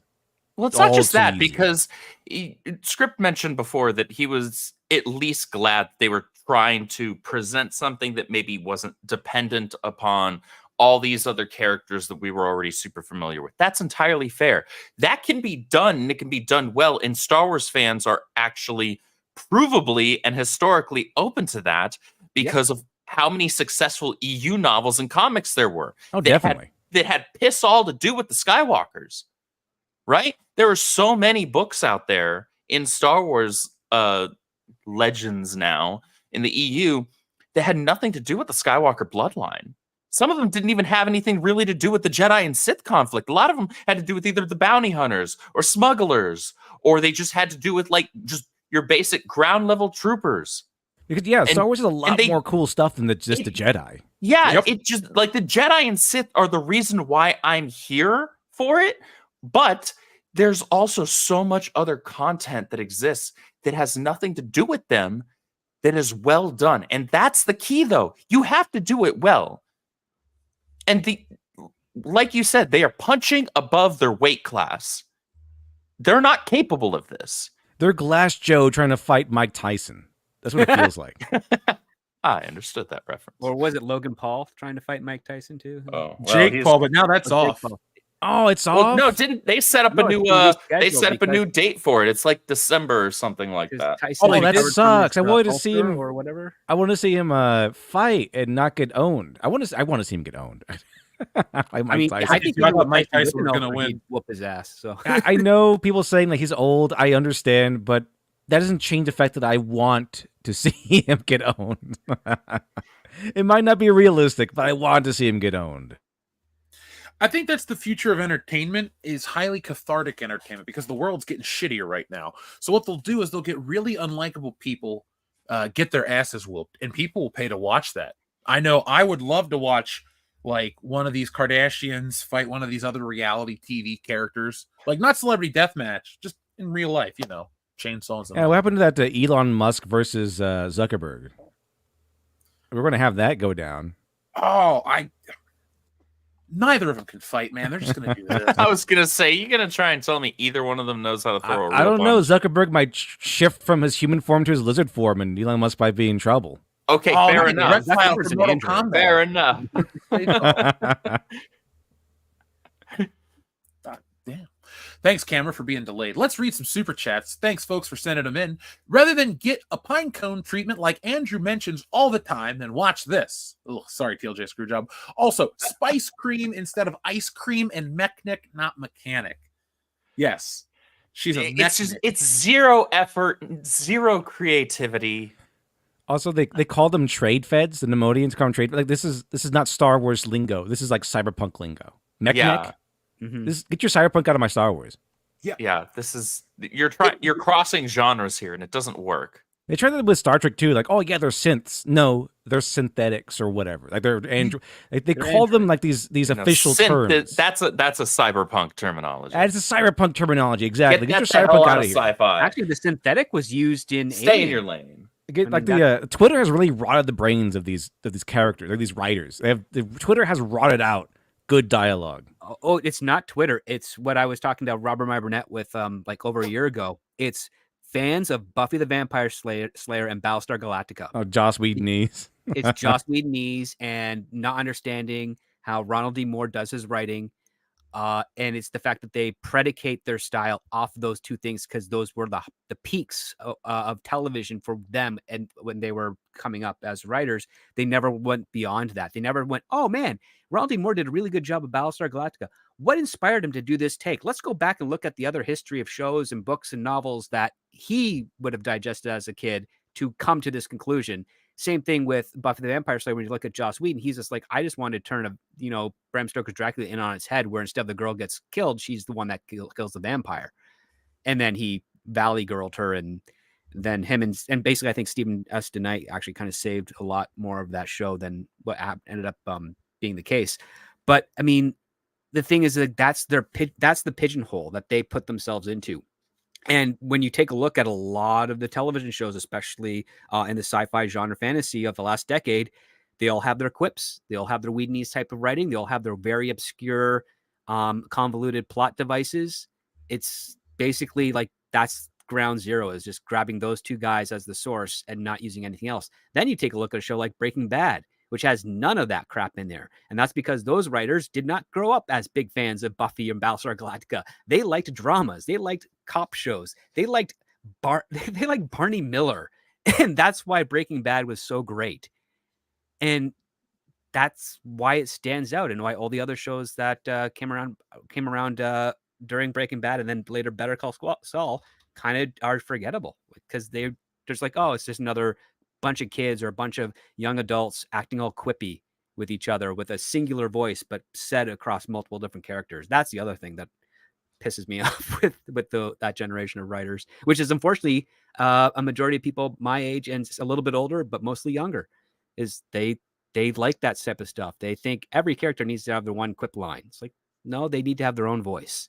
They need to be very distinct. You need to be able to read on the page that this person is speaking, because I did the experiment years ago where I took a Buffy script and I changed all the names, and nobody, when they read it, they had no idea that I changed the names at all. And it's from an aired episode. And you'd think like a diehard fan would recognize that, but no, because they just cared about the visuals and the plot beats that happened. They weren't paying attention to it. I had Buffy say at least 6 Xander lines, and not a single person caught it. And these are like diehard Buffy fans, not just in LA, but I did this in New York. I did this in Florida. I did this in Georgia. I did this in Ontario and British Columbia. And I even did it in Prince Edward Island up here in Canada as well. None of them registered.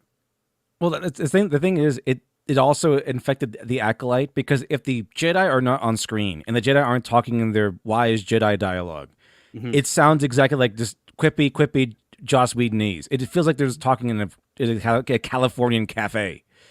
Yes. Also, that also does the same thing with the visuals. I like, there's so much of this show where if I just give you a screenshot and I show you a screenshot from the show, if no Jedi are on scene and there aren't any like recognizable Star Wars alien on scene, it's just like some of the many human characters on scene.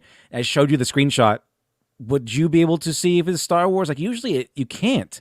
Usually by sight, it feels like, oh, this is Star Trek. Oh, this is like something from maybe another sci-fi show. This is Farscape. This is something from maybe a little bit in the future. Yeah. Like, it's like barely, there's like, is this not recognizable on site most of the time as a Star Wars show? The Disney Star Wars all have that trend of doing that shot where they go to the side of a mountain, like in front of water. They all have that same shot. They've stolen from Peter Jackson, who kind of pioneered that in Lord of the Rings. Like, the side profile mountain shot, but he did it proper. And there's also people in this shot as well as they're doing it, because you want to make it look epic and you needed scale and perspective. This one is just scenery. This is drone footage, essentially. Yep. And it is boring to watch. To your point, it doesn't, when you watch like the exterior shots of the fort that the characters inhabit, it could be anything. when you go inside of their little witchy coven, you could see like an Avenger character run through that or something. It looks like a generic set. At least last time they had their like one street they always use. All right, that's in like every single Disney Star Wars production. So let's just bring out the street, and they go. It's like, all right, guys. Yep. They go to the shipping container and they bring out the things and they roll build it out. Yeah, you're just like, oh, okay, that's how that's done. Cool. Huh. Well, where's the diversity in the sets? Because they all look like rundown planet shops, and like there's no roads. It's all sand or dirt paths. I mean, this is supposed to be a galaxy of a setting where technology is thousands of years more advanced than that of Earth. So why don't you show us something that has that? Instead, what they're all doing is they're reading that and the one of those earlier books on the making of Star Wars and the whole idea of we should give some age to the technology. And instead of just doing that on Tatooine, which is essentially what they kind of did, they decided, oh, let's just adopt that for everything Star Wars, except for Coruscant. Everything on Coruscant is going to be brand new and shiny, but everywhere else we go, it's going to be run down, dilapidated, cobbled together. It's all Cuba in space, essentially. And why do that? I want to go to I want to go to Nar Shaddaa and see some really cool, like classy, beautiful tech and gear porn and nice streets, cool vending, proper vendings of vendors of different types, and not just like it's a bazaar of like Calcutta or something. I don't think they know how to age 100 years of Star Wars, because it's supposed to take 100 years before the Phantom Menace. So 100. You have to know Star Wars first. Star Wars. Yeah, but you should also go like, all right, let's say we're going to go back 130 years in our past. We still kind of have roads. We still have roads. We still have so many things that are recognizable. It's not going to be completely foreign, is what I'm getting at. Yeah, they should all kind of have. Roads. You just don't have airplanes. I'm sorry, what? You just don't have airplanes yet. Yeah. If you go back 130 years, yeah, good decade or so before airplanes. I think like in Star Wars lore, before it got non-canon, weren't the lightsabers powered by like backpacks and stuff? Yeah, like that Accord. Yeah. Before they evolved into what they are now. Mm-hmm. I know it's not as cool, but I think canonically used to have like an evolution of the lightsaber. There was. They got to do something. But they if you go back to Dawn of the Jedi, yeah, there's the proto sabers. But are people still enamored to just keep going backwards with Star Wars? Why can't we just go forward and just tell anything instead of keep going backwards so you can tie in something recognizable to sell a figure? Well, it's because this is the High Republic. Disney made the High Republic so that it can be far enough away from the main canon, the main series, so that fanboys can't complain as easily. Like, oh, well, it's not in the main series, so it's their own little world. It's a whole nother era, but close enough where it can still dog shit. It's exactly. But they made this whole new era like a fan fiction form. Like, oh yeah, this is Star Wars: The High Republic, and everyone can contribute their own stories, and here it is. I've read some of the High Republic stuff. It is awful right from the get go. I've read some of the comics. Unfortunately, it's just terrible. It's just completely awful fan fiction schlock. But that's what they made. That's why they made it for. They made it so they can make their soft diversity crap, fan fiction nonsense, Star Wars nonsense, and it's far enough away from the main canon so that the fanboys can complain, but it's still close enough to where they can have Yoda and stuff like that, so they can still kind of ruin the main canon from a long distance away. They can just snipe the main canon to death from what little life it has left. That's why they made it. You're not wrong about thinking that way, man. I'm so tired of forever just trying to go back and tell a story in a small window of time. Why not just avoid this crap, even in your High Republic? Like, why even create the High Republic to be back then? Why not go ahead? Because then you can avoid those problems too. Like, well, it's their ownership, because the Old Republic is massive and it's still technically part of George Lucas's creation, because the Old Republic ends when Palpatine creates the Galactic Empire. But it's thousands of years of lore, history, and everything. If they want to play in that, if Disney wants to play in that, guess what?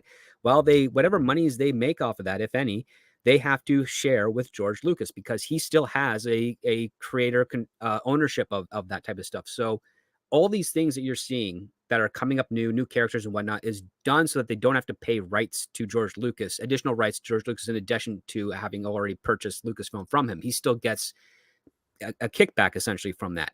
But you create the High Republic and you set it within the Old Republic. Now you have this new element in here that's kind of shrouded by it, but it's not part of it. And it's something that they can now claim sole ownership of. So if any merchandise is sold to that, they don't have to give George Lucas anything. Whereas if you have a Yoda toy in there, well, George Lucas gets a couple of cents off of that. You make a reference to the Skywalker family in some regard, where there's Padme, Anakin, Luke, Leia. Guess what? George Lucas gets a little piece of that as well. Anything else that they create, like the Mandalorian, that character, that is fully Disney owned. Like George Lucas doesn't get a piece of that at all. But having Luke Skywalker in the end of season 2, if there's any money made off that episode, George Lucas gets a piece of that because it's his character. It's what he has ownership rights to that. Even though he has sold it to Disney, they still owe him fees on that use as part of their deal.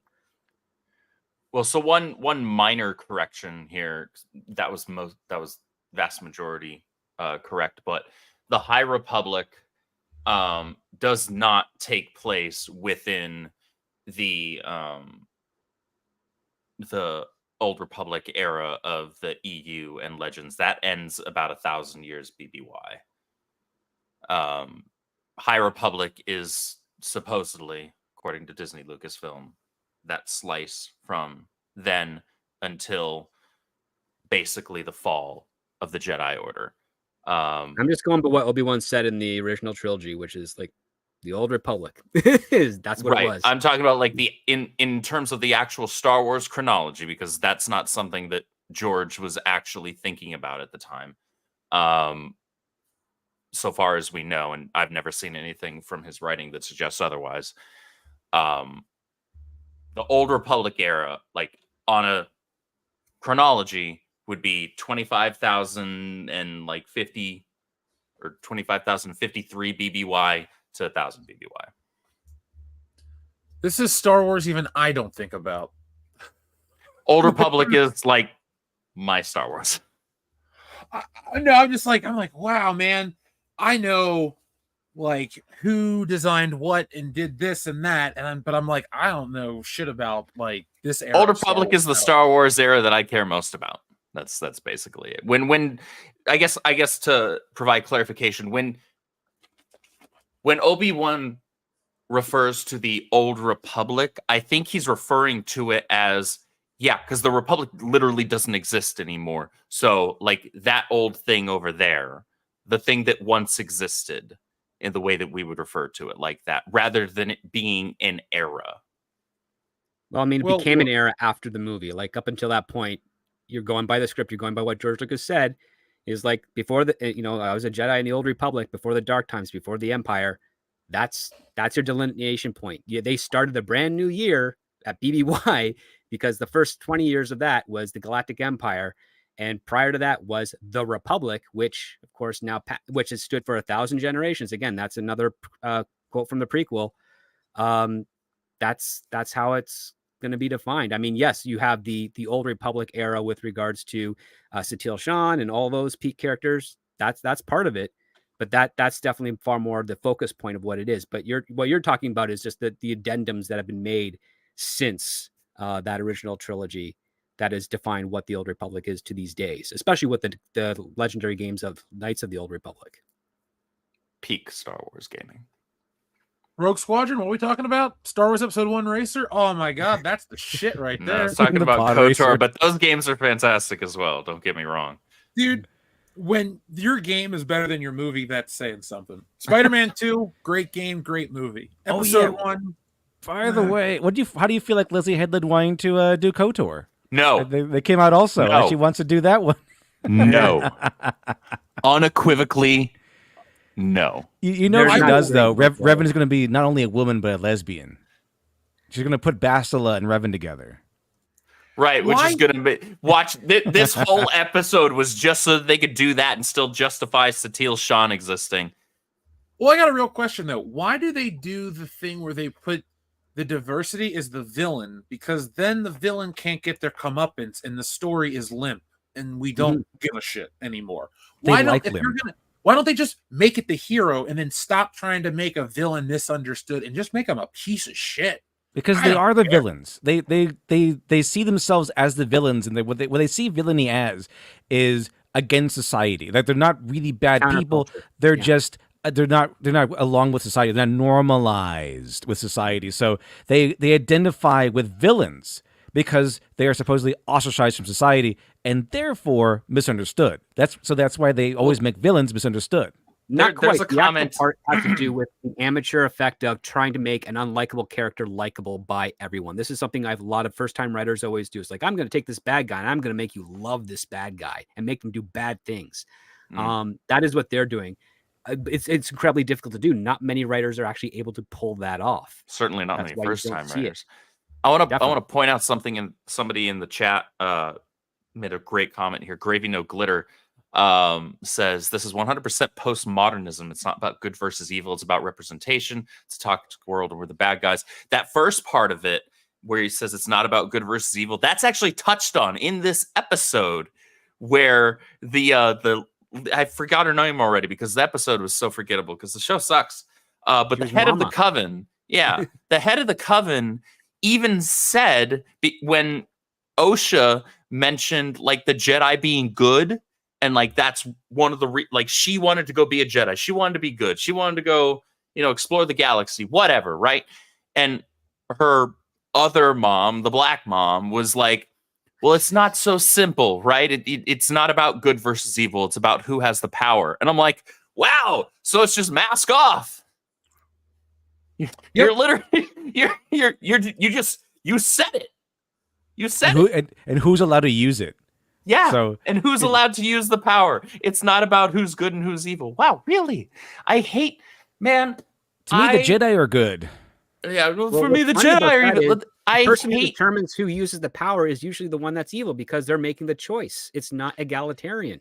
Like that's the irony. It's like they don't realize that what they're saying and is actually very evil. I hate this, and I guess postmodernism is probably the best word for it.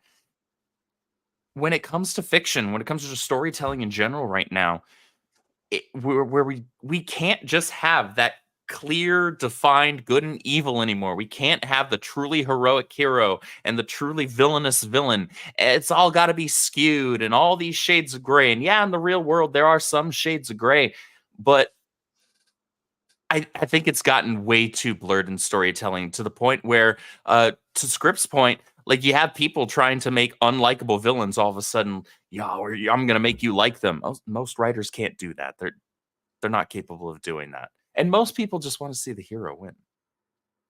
Yeah, we do. We just want to see the hero.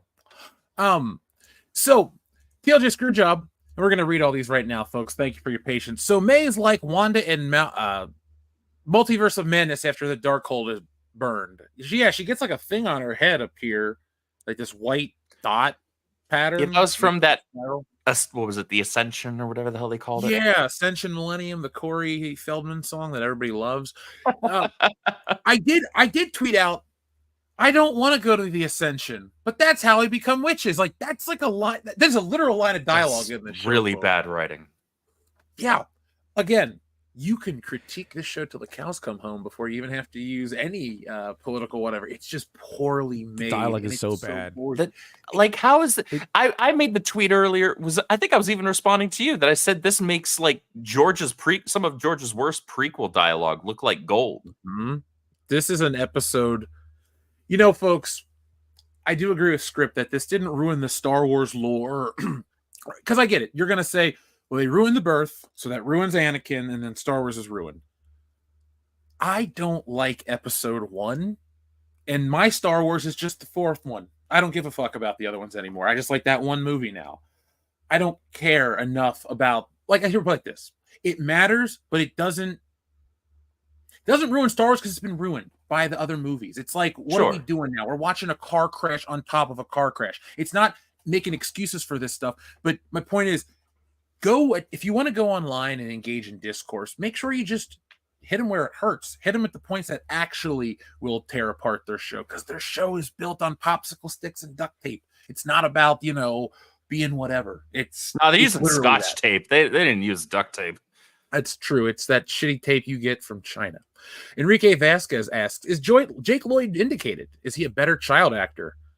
Yeah, I mean- Jingle All the Way to Scripps' point earlier. Yeah, I do mean like that was that movie. kind of like one of the only things I've really seen him in, but he was solid in that. Again, George doesn't know how to direct people, and that's really the case. I mean, you even have Natalie Portman, who's a very competent actress, saying Yeah. very wooden stuff and giving a very wooden performance.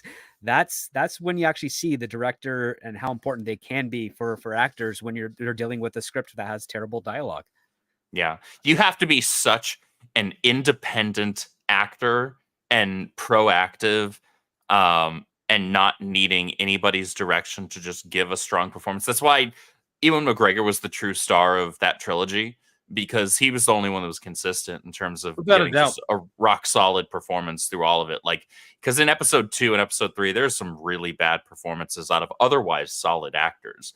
Right. Which is ironic because I know from one degree of separation that Ewan McGregor, as much as he enjoyed a lot of the people that he worked with, he had a very difficult time doing that performance, and didn't really. It doesn't come across that way in his performance, though, because he's a professional. Yeah. He did it very well, and he became my favorite character in Star Wars. Now, guys, how much revisionism do you guys see in the online space about the prequels? Because the internet was around for all of those movies, and they were kind of just universally railed on. You had some people come out to defend them, but you had a lot of people like the discourse online was they were horrible, this and that. I And then we criticize just the dialogue in a lot of them, but for the most part, I still enjoy them. And the first one's my favorite movie. What I was asking you is, do you think people are kinder to them through the lens of time, or because judge you too harshly? Now we know how far the pit goes. Well, I think we've already done this, right? So when episode 7 came out, and especially episodes 8 and especially episode 9,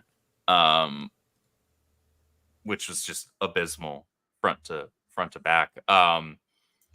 You had plenty of people who were not necessarily the biggest fans of the prequels saying, oh, maybe the prequels weren't all that bad, right? Because they were using, in hindsight and using what we're looking at now as like, oh, wow, it actually got way, way worse. Maybe these aren't as bad as I thought.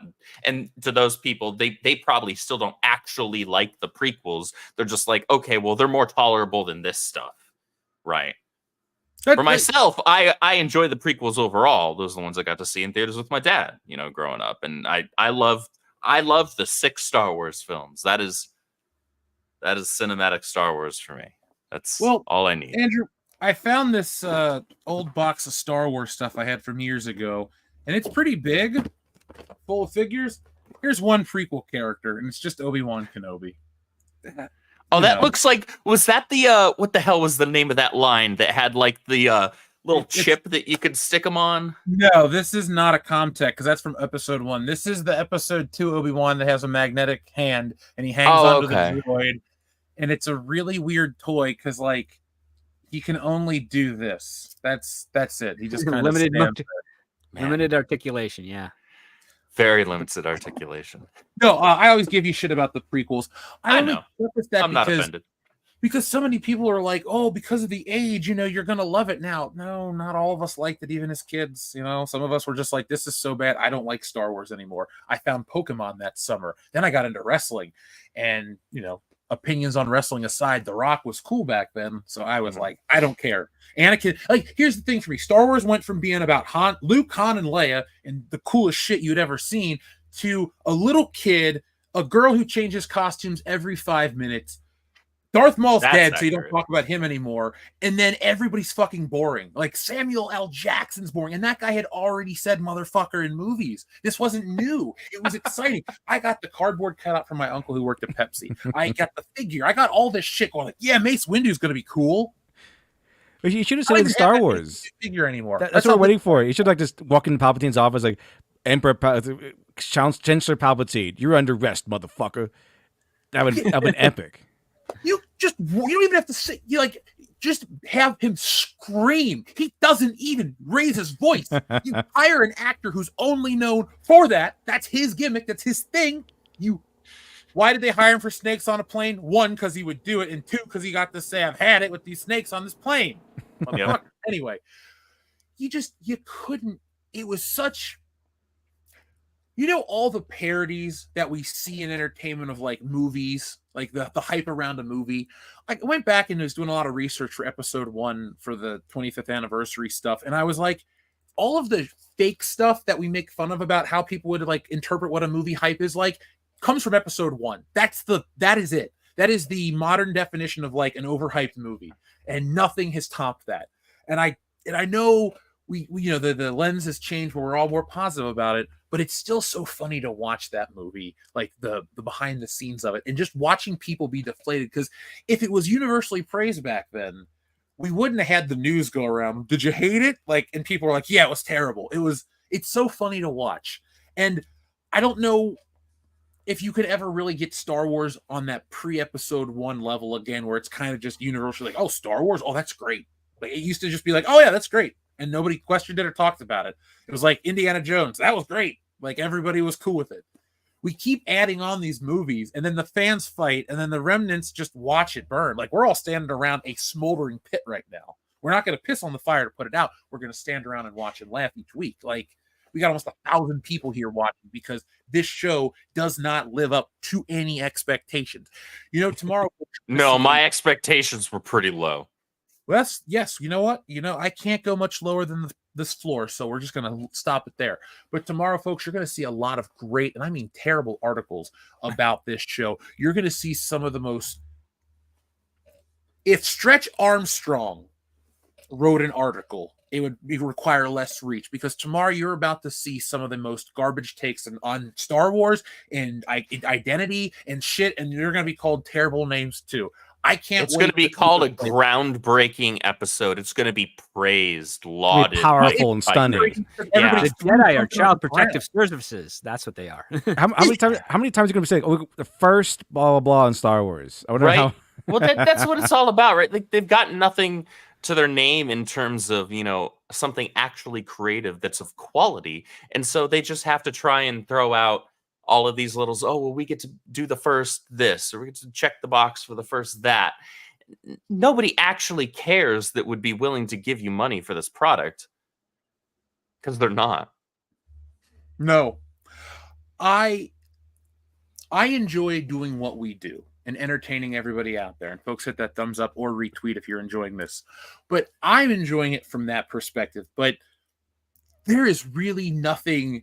We talk about Jedi Master Soul being the one character to hold on to.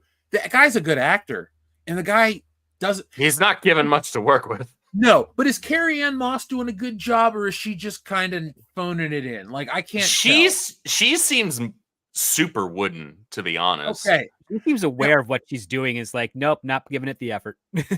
She's on screen very often. She's kind of like, it has 2 minutes altogether. Well, yeah, for the time that she's been on screen so far, it feels like, okay, yeah, this was a paycheck. All right, well, whatever. It's Disney Star Wars, so I guess I can't exactly fault you for that. No, I don't. But the only reason I asked that is I went back and I went, was she this wooden in the Matrix? And I was like, not the first Matrix, but maybe the fourth Matrix. Well, I wasn't aware there was a fourth Matrix. I only saw the. Unfortunately, I saw the 3. I was working on projects and stuff when that one came out, so I didn't do a review, but I like The Matrix. I don't talk about it often because it's just, I only like the first one, sorry. So I can't talk about the lore and all this shit. The way I get into these movies, folks, is I like the production of these iconic movies. Like Superman. I think it's a great movie. It's fun to watch. I'm really more interested in how they made that man fly than believing he could fly.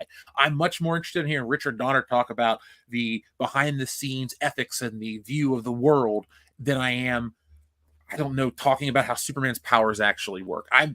These Unsworth, man, and his impressive camera techniques to make that work. Like, he invented the ability to make Superman fly, and that was unfortunately his last movie. But that's what I care about with a lot of this stuff. I can't get into the production of this show because all they talk about is crap. I can't get into the product that they deliver because it's underwhelming. What else is there to discuss with The Acolyte? Like, in terms of, and I don't mean tonight's show, I mean, what else is there, like, you can't really go deeper. All you can do is psychoanalyze a creator and try to pick apart what they're feeling guilty for. Because all we know is there's one mystery left. Why did that Jedi willingly drink the poison?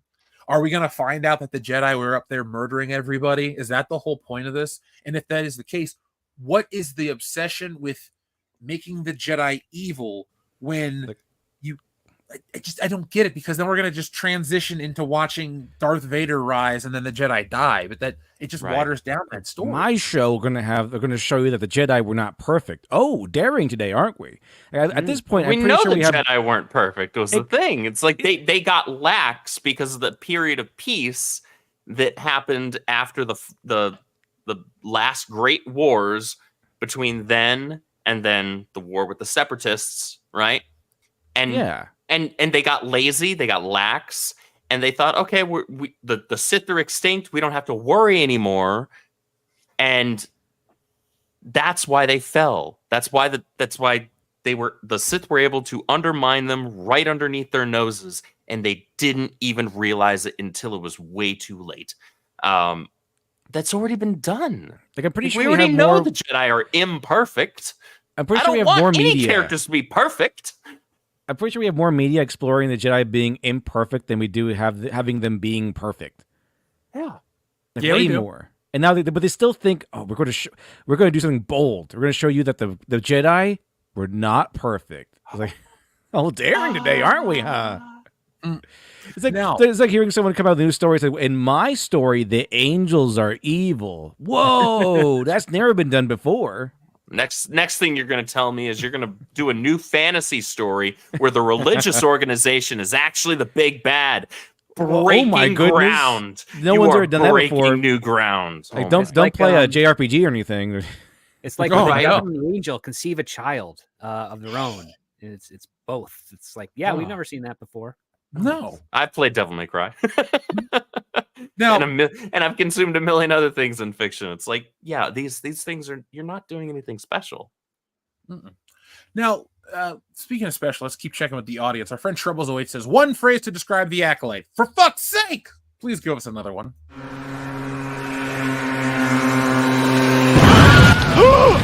Another one.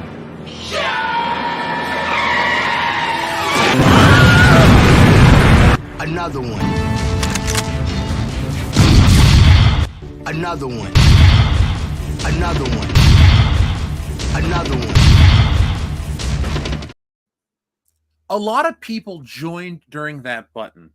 I wonder if they're regulars or if they clicked on this and went, what the hell did I just click on? What is this nonsense? It's a great button. You just watched a man wreck a motorcycle and fly away.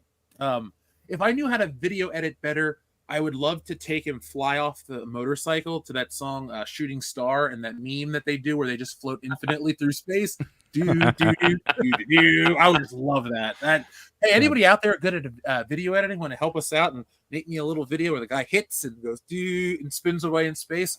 We'll put it on a channel. I'll send you a free t-shirt and hell, we'll send you a free copy of Woke Busters. Folks, go to Kickstarter right now. Back when movies were allowed to be good. That's kind of what those clips are from. Yeah, I remember the 90s. Xavier to God, thank you very much for being a member for 16 months, folks. Wow. Xavier to God, the entire time. Big fan of the channel. Thank you very much, Xavier to God. We appreciate you. Fuck, marry, kill these villain teams. All right, team 1, Riddler, Two-Face, Mr. Freeze. Okay, fuck, marry, kill. All right, fine. I will fuck Riddler. No, fuck Two-Face, kill Mr. Freeze, marry... Hold on. I think he's talking about the teams in totality. So team 1 is actually Riddler, Two-Face, Mr. Freeze, Poison Ivy, and Clayface.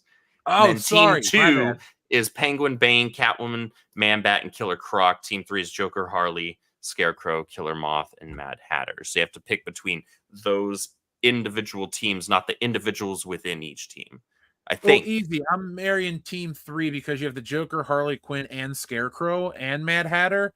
And yes, you do get team 2 of all those other great ones, but it's the Joker. And when the Joker's done right, he's not overused. He is Batman's. Yeah. Like, come on. So in this case, when the Joker's done right. Yeah. For me, it would be marry team 3, fuck team 1, because Riddler and Mr. Freeze are actually my favorite Batman villains. And Ivy is Ivy. And then easily kill Team 2. I don't like Catwoman at all, actually. Respect to Bane, great Graham Nolan, Chuck Dixon creation. So. Bane, yes, that's my name. I have an answer for this, but I can't answer it because you need to sign up for Dr. Alpha first. So, I haven't got any new backers yet. So once I get a new backer, then I can answer. But unfortunately, until then, I can't. I'm gonna have to hold this awesome answer in and keep it secret. Well, there you go. Xavier to God, though, I will marry Team 3, fuck Team 2. No, sorry, marry Team 3, fuck Team 1, and kill Team 2. Sorry. This is a marry an entire team. Yeah, I mean, I gotta kill Catwoman. Is the one I want to marry. This is the harem council now. That's what this is. That's what the H now stands for. Every week, folks, you should ask us your harem-based questions. Like Mormon. There's a Mormon. Talk about harems. I'm an anime fan. It's a commonality. Oh, I thought we meant real harems, like the cool kind back in the day. So, I mean, guess there's that too. I mean, when women were allowed to be and look like women instead of men. Oh, real quick, while we got all these people here, folks, we're going to Japan for Star Wars Celebration. That's not a joke. We bought the tickets. That's happening next year. So April 2025. Join us. The channel's growing. We're on our way to 200K. It's been a nice spike in viewers lately. So get involved with WCBS. We're on our way east. So we'll be live. And to promote Woke Busters and to get more books out there, I'm bringing back Good Morning Pop Culture on Monday. So just, watch and hang out with me. We got a lot of stuff to get excited for. What was that, Andrew? You look happy. I'm excited to go to Japan. You should come with us. I'm excited. I really should. I'm going to buy comics and toys. So beyond going to Star Wars Celebration. That's a great activity to engage in. Yeah, folks, no matter what country you're in. Folks, you got some new toy video coming your way soon. And I mean videos, excuse me. There's one on Saturday, but I'm going to start going to some new places. I'm not going to tell you what yet. I'm just going to show you. It's not going to tell you. I'm going to show you. That's what this is, a visual platform. So, folks, join me around the world as I take you to some of the coolest toy stores to ever exist. Now, Casperius, thank you very much for your very generous super chat. I did a Scott Adams level reframe and chose to reframe it as Disney only bought a parody license of the Star Wars franchise. It's just sad. It's not funny parody, except from some memes that come out of it. It is sad. I do find this quite sad, but I do laugh. I don't feel guilty, though, laughing at it. This isn't like laughing at somebody who can't do anything about their situation. This is laughing at the guy who got drunk, jumped off the balcony, broke his leg, and now he has to watch everybody swim while he sits in a cast all summer. That idiot deserves it. So that's what this is. Sorry, that's a weird comparison to make, but how do you guys feel about it? Is it Disney Star Wars parody? I think it is. It's definitely a joke in many regards. I know a lot of people like to say it's KK's primary doing the making Star Wars female centric, but that's actually more of a coming from Disney itself. Disney knows how to sell to women. Everything they purchase and everything they do, they try to market to women because that's the demographic they just don't know how to sell Star Wars to women. The thing is that at this point here, they don't know how to sell any male centric brands to women, even despite all their efforts. And they got rid of the people that knew how to sell it to the core audience. Yeah, oddly enough, women don't really like things that are made for men. Not usually. Like, even if you had like a romance, if you had a romance story and you put action in it to drive men there, I would rather probably go watch an action movie rather than a romance movie with action in it. Right, exactly. Given the choice. No, because I will say this. One of the best action movies that has a romance in it, and it's a platonic romance, is Lethal Weapon. Oh, yeah, that was great. That's fantastic. A great brotherly love romance thing because it's not sexual nature. It's just like these two guys have gone through stuff and they came out of it best friends to the point where they are now family. And then they carry that through the next subsequent movies. That's the best part of that franchise. Yeah. That's like the family dynamic. The ultimate buddy cop movie. Yep. And Richard Donner has gone on record saying it is a love story and not the one that you would take a date to see for, the mushy stuff. It's like what happens when two guys who have actually gone through all this stuff, how they come out of it at the end and what friendship does that story mean to them? Because I mean, like the first movie, Riggs gets his life saved because he's like a madman. He's got a death wish. But after meeting Murtaugh's family, and he gets to get back in touch with humanity and everything, and he basically, his life is saved by Murtaugh and his family, and so that helps him become friends. It forges powerful bond. If the people today don't understand male friendship, they can watch Lethal Weapon, but they don't understand. They're like, oh, either men hate each other or they're gay. That's kind of what their those are perspective the only is. options now. Well, it's came up. been it's that way now with it's both. You cannot have deep, according to these people, modern writers, you can't have deep relationships in terms of like a friendship, a bond between two people of the same sex. If it's two remember chicks, Star Wars: The they're Force gay. Awakens when they were trying to ship Poe and Finn because they hugged each other after they thought they both died? Yeah, Yeah, and a comedic effect, or for a comedic effect, excuse me. like holy hell, how shallow are you people? And honestly, that just tells me you've never had a truly deep friendship in your entire sad existence. Well, Yeah. it goes to show you how shallow people's understanding of human interaction is in a world where technology overtakes everything. People just don't understand nuance. And there's like a barrier. So see, folks, we could make a joke in person and you'd get it. But if we make that same joke on the internet, people would take it too literally and they can't really see. And that's just, I think, a thing that happens with entertainment too. The responses they get is they're like reading the wrong room. They're not really getting to that greater human thing. They're appealing to this one weird percentage of the audience that doesn't want to watch it. They just want to talk about it because it's popular, or they've heard about it, or it's a thing because they want to be a part of what's popular. And it kind of just suffers. People would show up for Lethal Weapon, not because brand recognition, but because, well, you'd want to see where Riggs and Murtaugh are as characters because they spent 4 movies building a family, essentially. And then he got married to Rene Russo, and they had a kid in the 4th one. Then Chris Tucker married the oldest daughter. It was just a thing. But it was a well-written dynamic. And Yo, baby's having my baby. Exactly. And yo, baby. Whoa, baby. Oh, baby. There's not a bad Lethal Weapon movie. Yeah, Now, Uncle Betty there. It's fried rice. yeah.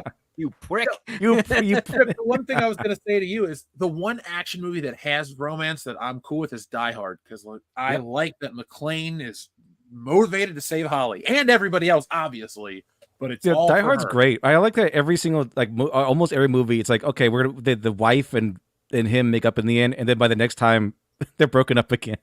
Like I really feel like she's only in love with him when he's actually doing something, and then Except you're an for asshole. number 2, they're not broken up there. They're still very much in love. But it's when you get to like 3, number 3, Die Hard with a Vengeance. It's like, he screwed it up again, and then he has to call her at the end. Yeah. The 4th one has The the best the way to tie it up, though. He talks about, it's not great to be this hero that everybody sees me as. It's a lot of lonely nights and cold dinners. And Why you do it? Yeah, and it's like in one speech, it just tells, that's what happened to McClane. Die Hard 4 is not this masterpiece of a film, but it's also not a piece of shit. It's got some stuff in it. As much people hate on that film, I kind of liked it. I thought that was a pretty cool action film, but it had some heart in it, and it was definitely written by someone who knows what a hero is. And they have McClane being like this overprotective father. They had him being like this guy who's like down on his luck. But then he's trying to do what needs to be done. He's like, this sucks. It sucks being a hero sometimes. And he's like, why do you do it? Because I'm the only one who can. And he's like, duh, I'm the only one who can. That's why I'm doing it. I don't like doing it. It's not. It doesn't. You don't get rewarded. You get punished if anything. But I'm doing it because I'm the only one who can do it, and it needs to get done. It's like, wow. It's like, it's not even necessarily, it's noble, but it's like, he doesn't know it's noble, or he doesn't, it's like so different than today's ideology where I'm going to do this because I think it'll make me look noble. No, he's like, it's not noble. It's just the right thing to do. Like, it doesn't, like the way he says it, like, it doesn't feel like he's giving you some noble speech. Like, I'm holier than thou. It's just like blue collar idea of nobility. Like, just, I have to do it. It's my job. It's a personal sacrifice that has meaning to everyone else except for me now. Like that's the other part too. Like there's a level of regret in the fact that I, as a hero, lost everything that I was fighting for. But the reason is that if I stop fighting, I will lose far more. And like that's the other part too, which again, it's why I hate those Destiny level stories, because you take that aspect. You take those questions, those thoughts away from your character when you say, nope, we're just going to make the universe tell the character that he's going to be a hero and there's no choice for him to take. Whereas with McClane, he has a choice, but he always makes the right one because he knows the consequences of not taking that action. And he'd rather live a lonely life with those than live with the consequences of not taking action. I'm like, that's heroic. God, I wish there were characters today that you could discuss on a deeper level than, oh, if it's based on something iconic that you can reference. Like, they don't make new stuff that you go, man, this guy was blah blah blah blah blah. We're talking about action movies from the 80s where a lot of them are stupid as shit. Like, we're talking that they put care into it. I guess is what Joel Silver's the producer. So maybe there's a crossover there. That's why I keep saying, like, the old school people, back in the previous generation, like, oh, the newest stuff today is crap. Oh, well, back in my day, we had good stuff. Well, we can actually say that because the stuff that's coming out today is the old stuff. Yep. It's just copy pasted with new actors. What is Twisters? What's really funny is there's a screenplay I read on my show called Chaperones, which actually has that. It's about a dad who's trying to, be a good father. And all of a sudden, demons take over a field trip at a high school field trip that he's chaperoning, and he has to fight to save his daughter's life and her virginity. And it's got that comedic taste to it, but it's really a story about just a dad who has, done a lot of stuff to risk sacrificing, the family he wants in order to protect them and be the hero. And it's actually really good, but it'll probably never get made because it's not an IP. I wish we could turn that into a comic. That sounds fun. Adam Wofford says, thank you, Adam Wofford. That's what I say first. Those types of lightsabers with backpacks are about 50 or 100,000 years before BBY. That led up to the hyperspace wars by 30,000 years. I got to read about the hyperspace wars. We had a listener who would, because folks, if you're a patron, you can be on the show. It's just up to you when you want to be. He would have us do these streams about EU lore and send in notes, and we would kind of he would do a show. So he got me into that one. So thank you. TJ Screwjob also says, think Bob Iger is going to get Chancellor Valorum written out? No. Not a chance. Not a chance. Not Iger, though. That won't happen to Iger. Valorum was Mike Eisner. Iger is Palpatine at this point in that hierarchy of relationships. So be it, Jedi. Yeah, he's been there longer than he should have. I mean, that's the clear sign right there. He's on life support. I'm just so happy that the show is as fun to talk about as it is. TJ Screwjob, thank you. He says, to Andrew's point about prequels, my middle school friends and I genuinely liked Attack of the Clones conveyor belt scene / Anakin lightsaber joke. That's fair. I was a very discerning kid, or I also liked things that had an illusion of maturity. So in 2002, well, that's irrelevant. But in 2002, Spider-Man was on my radar. I mean, I do comics. I fucking love Spider-Man. That's what got me into that movie. Got me into doing comic book art. I'm dropping a video next week about the creation process of Wokebusters, who I am as a creator, to give people an idea, so I don't have to talk ad nauseum for 20 minutes about certain things. I'll put it in a nice digestible package for you coming up. But that Spider-Man movie got me motivated to draw. I was pumped. And when it came out, that's all I cared about. I know Star Wars came out 2 weeks later. I actually saw Fellowship of the Ring at the $2 movie theater the night before I saw Attack of the Clones. But even then, I still only cared about Spider-Man. So, and I was, 7th grade. So I would have been about the same age as you guys. My mind was elsewhere, but I still showed up to Star Wars. I was like, I don't care about it, but I got to go see it. I got to pick up that one Obi-Wan Kenobi figure because he's the one character I like. It's like the end of Fanboys. I always got to show up for the wars, bro. That was the old. If you're a younger audience member and you don't know what it's like to be an older Star Wars fan or know what the audience was like, watch that movie. It gets it in a hyperbolic way. It was a lot of fun.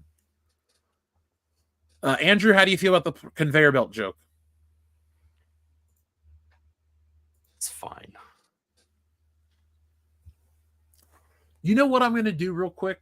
I'm going to give a positive thing from each prequel movie so people don't think I'm a hater. Episode 1, the lightsaber duel is amazing. Episode 2, Correct.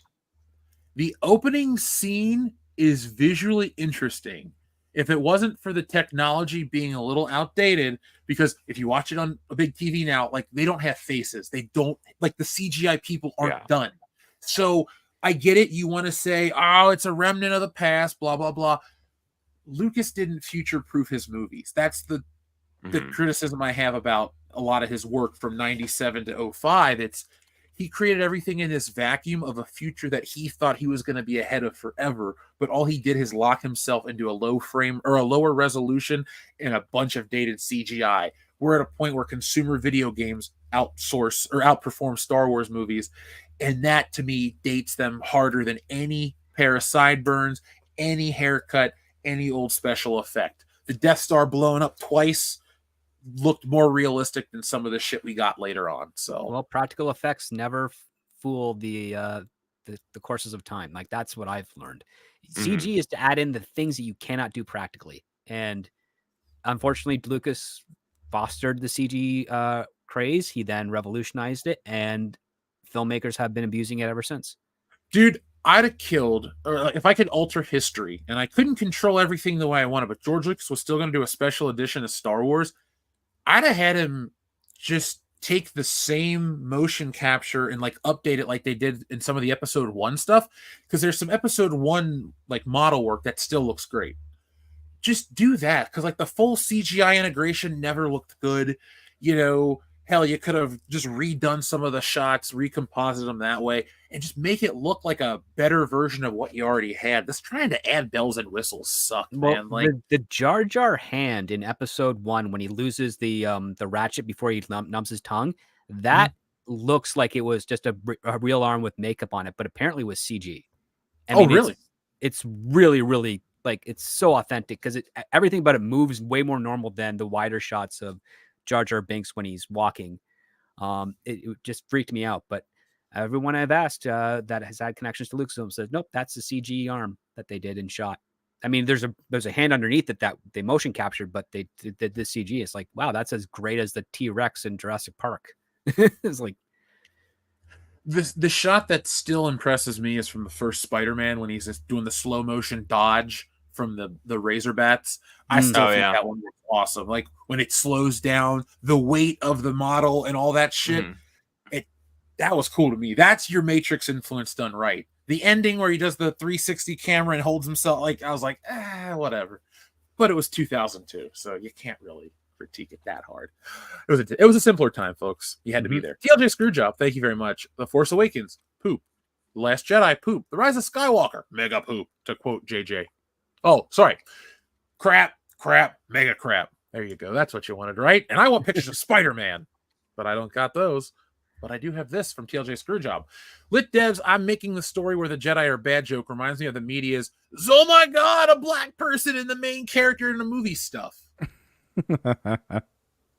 Guys, there was a movie that came out 2 weeks ago, like The People on the TV or something on the TV. It wasn't a big hit, but my local guy on TV, the news movie reviewer, is this black dude, and he was like, look, they're trying to make it speak to us, and it doesn't work. This movie gets an F. And I was like, damn, I'm really happy to hear people call this shit out to the point where it goes away. So maybe enough of these failures will make people stop trying to draw attention to the thing that we're okay with and have been okay with since, I don't know. When was it not a big deal to see black people in movies by the 70s?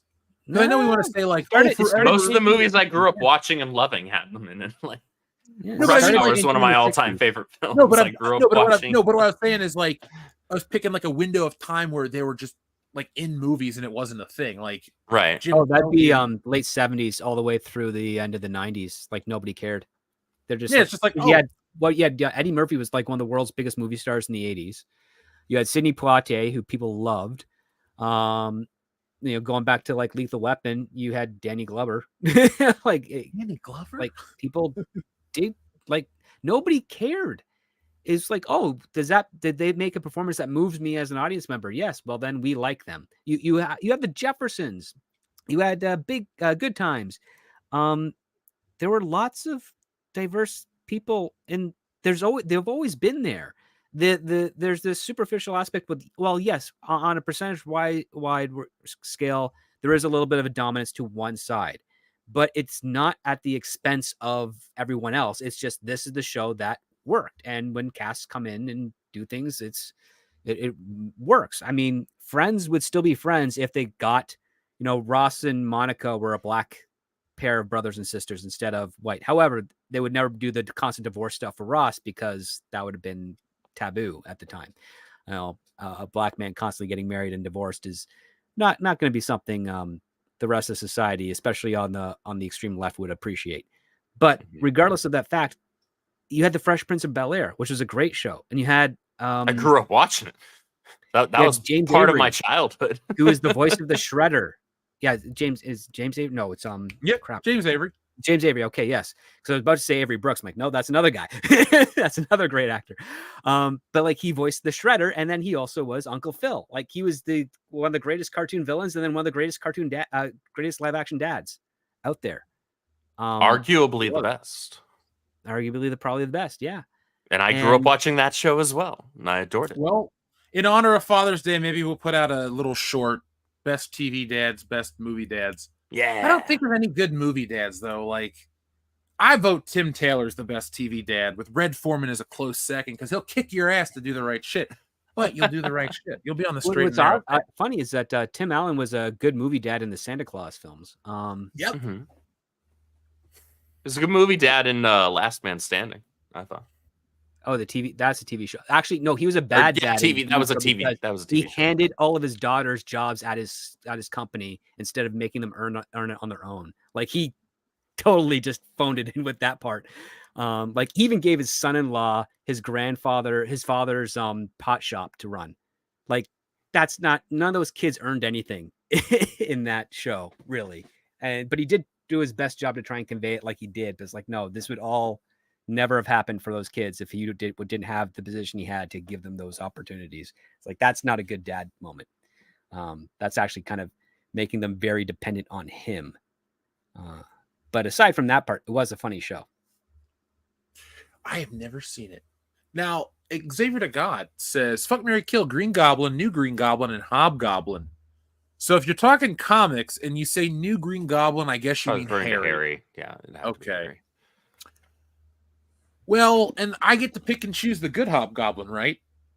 So I'm going... because there have been a few. I'm going classic Green Goblin is the best, so I'll marry that one. Hobgoblin fell apart, so we'll kill that one and marry or fuck the New Green Goblin, because his death in Spectacular Spider-Man 200 is really well done. And history really, in Marvel too, because they only remaster the Amazing Spider-Man books for some reason.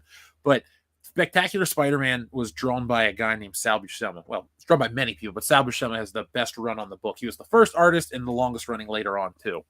Long story short, they never talk about his art in these Marvel history books. They talk about his brother. They talk about all this shit. But the issue where Harry dies, issue 200, go back and read it, folks. It is such a well-paced comic book.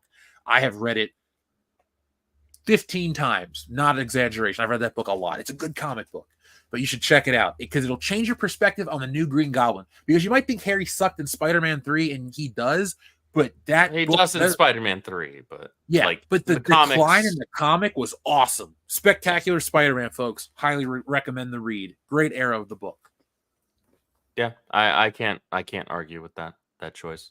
I would go with the same thing. Man, the Hobgoblin had Roger Stern right. He's the best Spider-Man writer. Yeah, I go back, man. Like 80s Spider-Man is my shit. I wasn't born, but I go back and I go, man, this is such good stuff.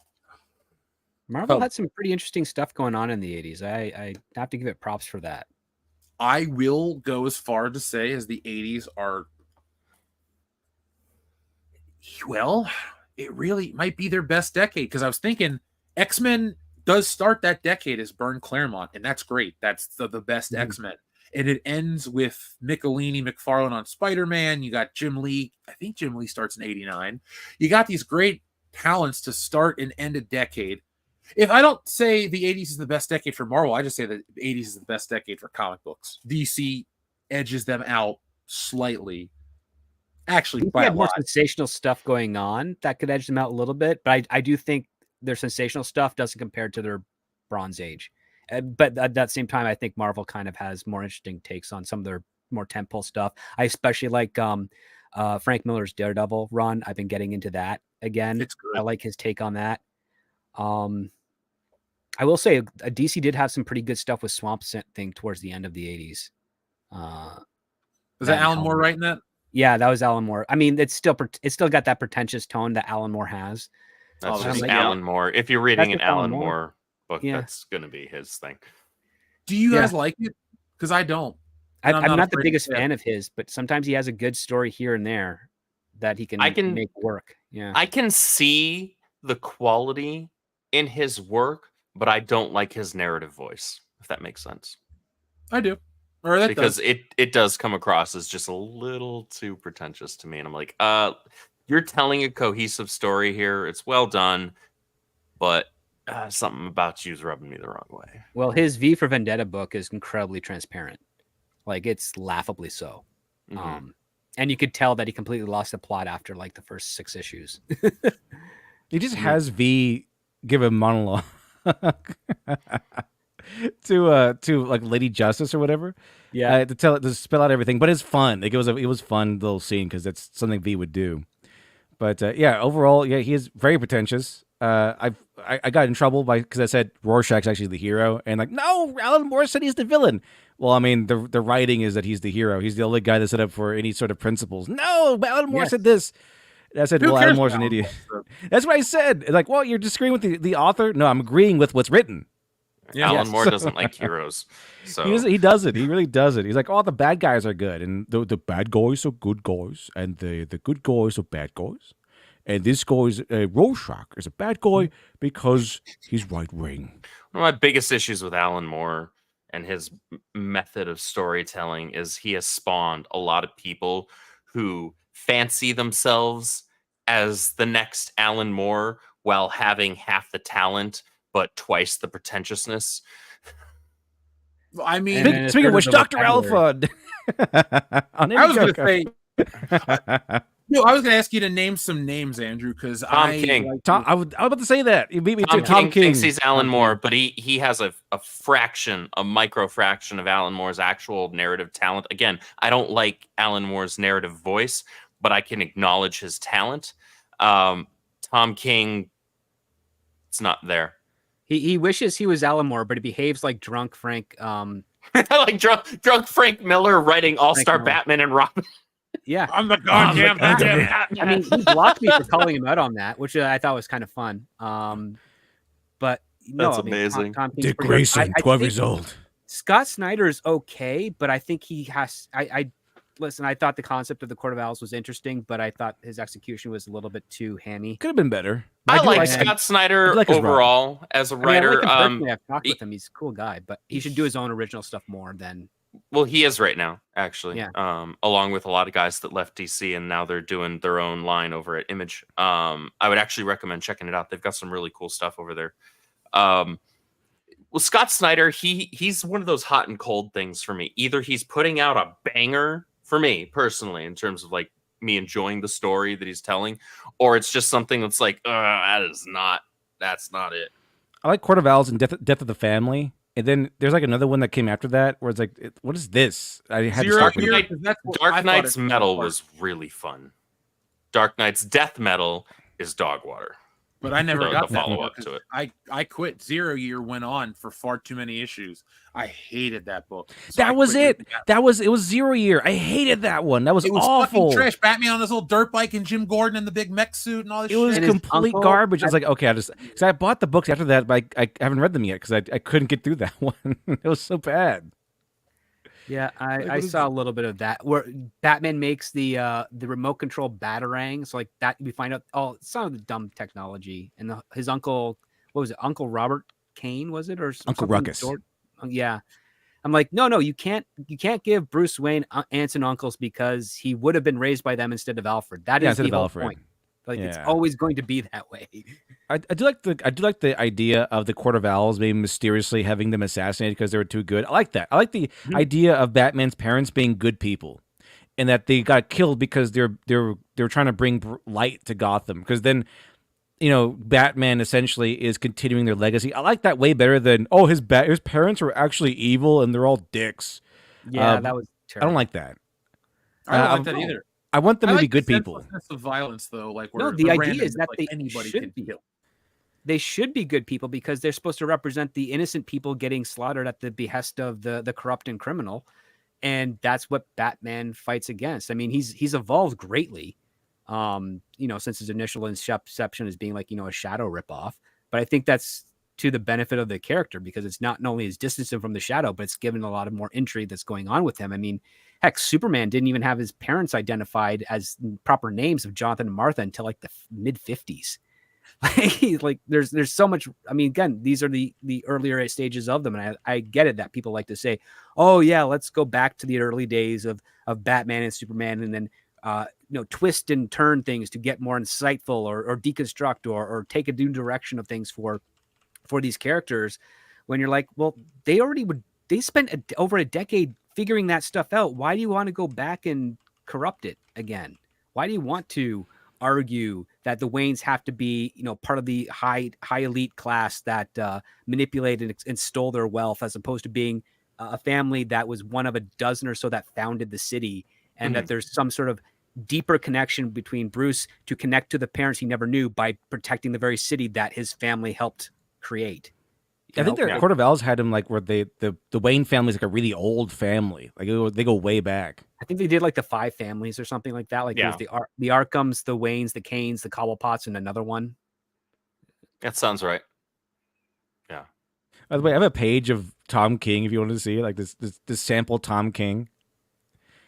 Like this is his infamous, like this is him trying to be Alan Moore doing the 9-panel thing, and they'll interview. Hi, I'm Arsenal, and I'm a superhero and an addict. So 2 things. That's a whole panel. This is him say 2 things. Quirky. You got to be quirky. Like if Alan Moore was insufferable and quirky, that's kind of a Alan Moore meets Joss Whedon. Yeah, that's kind of what Tom King is. Pages like this are exactly what I'm talking about in terms of Tom King fancying himself as Alan Moore, because Alan Moore was able to. I'm not a fan of this panel layout to begin with, but Alan Moore kind of, I don't even want to say popularized it. He kind of coined it in that he made it work within the scope of Watchmen. But Tom King does this in like every single one of his books that he writes. And it is what's even worse is that it is almost always just like this, where it's like 9 identical panels for the most part with barely any changes, if any at all. Some of these, this is from Heroes in Crisis, which should never have existed for even 5 seconds. He has pages that are like this, that it's not even, oh my God, there isn't even any difference in the art. The only thing that changes is the word bubbles. And so it's Robert Kirkman did it better in Invincible. It's a complete waste of a fantastic artist like Clay Mann, who was the artist for most of Heroes in Crisis. Amazing artist. Is it really a waste if the artist gets to do less work and get paid just as much for the page rate? It's great for him. It's great for him, but it's a waste in terms of like, I want to see more out of that fantastic artist, right? I'm kind of taking the piss here because like I get your point. Like I'm with you 100%. I am not a fan of that kind of panel layout in comic books because it's boring. It's fun when you watch or read an old book when you're like trying to see if an artist can replicate like a panel, and so you try to look for the differences in the inking or something like that. But like, I don't like Joss Whedon at all. I sing the praises of the first Avengers movie because, like I said a moment ago, or earlier in the stream, excuse me, how I like the production or the narrative of the actual behind the scenes shit. And the Avengers is like an achievement to me. I enjoy it because it was this thing that worked. I got to go on this journey for the first, shared universe superhero thing on film, and it was cool, and we were there and had a good time.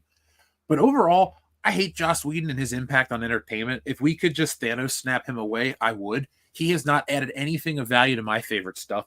Everybody talks like they're stupid. And here's the thing, like you can't get dialogue. You get dialogue that's 1 or 2 things. It's either this or it's overly verbose and boring as shit. And that's Heroes in Crisis. But also too, like I blame a guy like Brian Michael Bendis. I know it's cool to dunk on the newer guys, but his Ultimate Spider-Man run is more damaging to comic books than people would say, because it's so many 9-panel grids of people talking, and it zooms in on a fucking eye. And it's for a emphasis all lot. the time. Is he the one that gave lot Uncle of Ben a dialogue. ponytail? Yes, he is. Yes. Son of a. Yes, he is. Gosh, that was so dumb. I wasn't I was saying one of the Uncle Ben few that died. was not a fan of It his never was Ultimate good. Spider-Man run. It wasn't my bag. Ultimate Spider-Man was popular because it had a marketing campaign behind it. Regular 616 Spider-Man did not. There were commercials and shit for Ultimate Spider-Man. They would produce documentaries and little shit and put it on the DVDs. Oh, get into Ultimate Spider-Man. Let's talk about Ultimate Spider-Man. It's the reinvention of the franchise. We didn't talk like that back then. It's a reinvention of the character. It's like Spider-Man for the modern age. Didn't need that. Like, We had Spider-Man in the modern age. Exactly. You just took the words out of my mouth. We already had Spider-Man for the modern I age. bought The the issue character the had week it before. literally He's like evolved. fighting Doc Ock. It's cool. He's still around. Like, Yeah, like the character had evolved in just the right ways with each passing decade. And we don't talk about Joe Quesada's crap that he did with him, but aside from that, was great Spider-Man was great until the clones, and then it was really shitty, and then it got better, and then it fell apart at the One More Day, and then for somehow, at least for me, it was consistently fine until 2013 when Marvel becomes all new, all different Marvel, and that's when I think comic books die. You want to talk about all new art, around Disney's acquisition, huh? killed it. Yeah. A few years after, man, like they must have tied up all the loose ends. Well, that's because the comics that were being released up until that point had already been approved and ordered. So when Disney got involved, they didn't shutter them. They just said, well, we're going to take the reins after those final issues around, 2013. And that's where you get their influence. Yeah, and that's why Captain Marvel is the thing, folks. She's not really this big character in the grand scheme of things. They just she's not. overplayed her opinion. By the way, she got rebooted like half a dozen times in just as many years. By the way, check out this top-notch Tom King dialogue. And one day you read somewhere that you're killing your kidneys with all the pills. So you go to a needle to save your kidneys and maybe some money. But really, isn't that what superheroes do? Save things? Like it's so painful, not in the heart, but like, he's a woman. Dude, you're giving me flashbacks. Tom King is a woman, this. actually. I read this whole stupid abomination of so an event. bad. I mean, he is literally just using women's logic towards money and drugs. This book opens up with a cafe scene where Harley Quinn and Booster Gold eat pie. That's the kind of the level of writing you're going to experience here. That's Tom King writing, basically, at this point. I don't really know, because his first arc when DC Rebirth popped off was fine in Batman. It was not the most amazing run in the world, but it was fine. It was inoffensive. And then it just fell off a freaking cliff so fast and so steep. And it was just like, so you had what, X number of decent issues in you, and then literally nothing of value to offer storytelling at DC after that. Got it. And that is why I didn't buy those books. David God has a great question. Why is Venom more popular than the Green Goblin and Doc Ock? Because he was drawn by a really popular artist at a really important time, and those books sold, so Marvel kept putting Venom in tons of books every month, constantly. Then eventually, well, not every month, right after the beginning. He went away for a minute. Point is, he comes back pretty quickly. They make him into this lethal enforcer, kind of good guy. He stops fighting Spider-Man. He sells a lot of toys. That's the thing. He's more popular because he was more of an He looks engineered cooler. figure. He's the Boba Fett approach. He looks cooler, so he's more marketable in terms of, just like Jeff said, for merch toys. Action figures are way cooler. And the revival of the black Spider-Man costume upgraded with a creature effect. I mean, there's also that into it as well. Yep. I think he's the weakest of these three villains, though. Venom's cool. I think Venom's story should have ended when he thought he killed Spider-Man and he went to live on that island forever. Then they introduce Carnage, and then they have to go look for Eddie Brock for help, and it just gets stupid. But if they would have just, like, if that character would have just stayed on that island forever, that would have been the coolest place to leave it. Because he thinks he kills Spider-Man. He thinks he's got his corpse. He's got his skull with a mask on it. And he's sitting there talking to it like, I beat you. My purpose is served. I think that's pretty much what he says. Mhm. I would like to see I'm a creator. I'll make it myself. I'm going to write something and I'm going to leave it at a point. Like, I'm not going to pick it up just because whatever. I will create something and it'll just stay there. Feels natural. Thank you, though, Xavier to God. Xavier to God. Oh, that was TLJ Screwjob was next. It says, saw the Garfield movie today. It was about Chris Pratt one? Yeah, I guess so. It was about families and dads not maiming. Not Just a fun memeing. movie with, Okay. or not memeing. Okay, just a fun movie with family values. Okay, fine, Jeff. Vin Diesel button. Well, you say Family. the word. I said the word a couple times myself. Thanks for not calling us out on that, folks. Here you go. I don't have friends. I got family. And one more. But what's real is family, family, family, family. Family. Family remix. There you go. I And don't one have more. I friends. don't have friends. I got family. doesn't matter! Oh no. Is this The Rock? Yeah. Thank you, though, TLJ Screwjob. Folks, thank you to everybody who's still here. I have almost 900 people still watching at the 2.5 hour mark. Yeah, okay. Folks, Thank you, everybody, for hanging out with us. We did this last week, folks.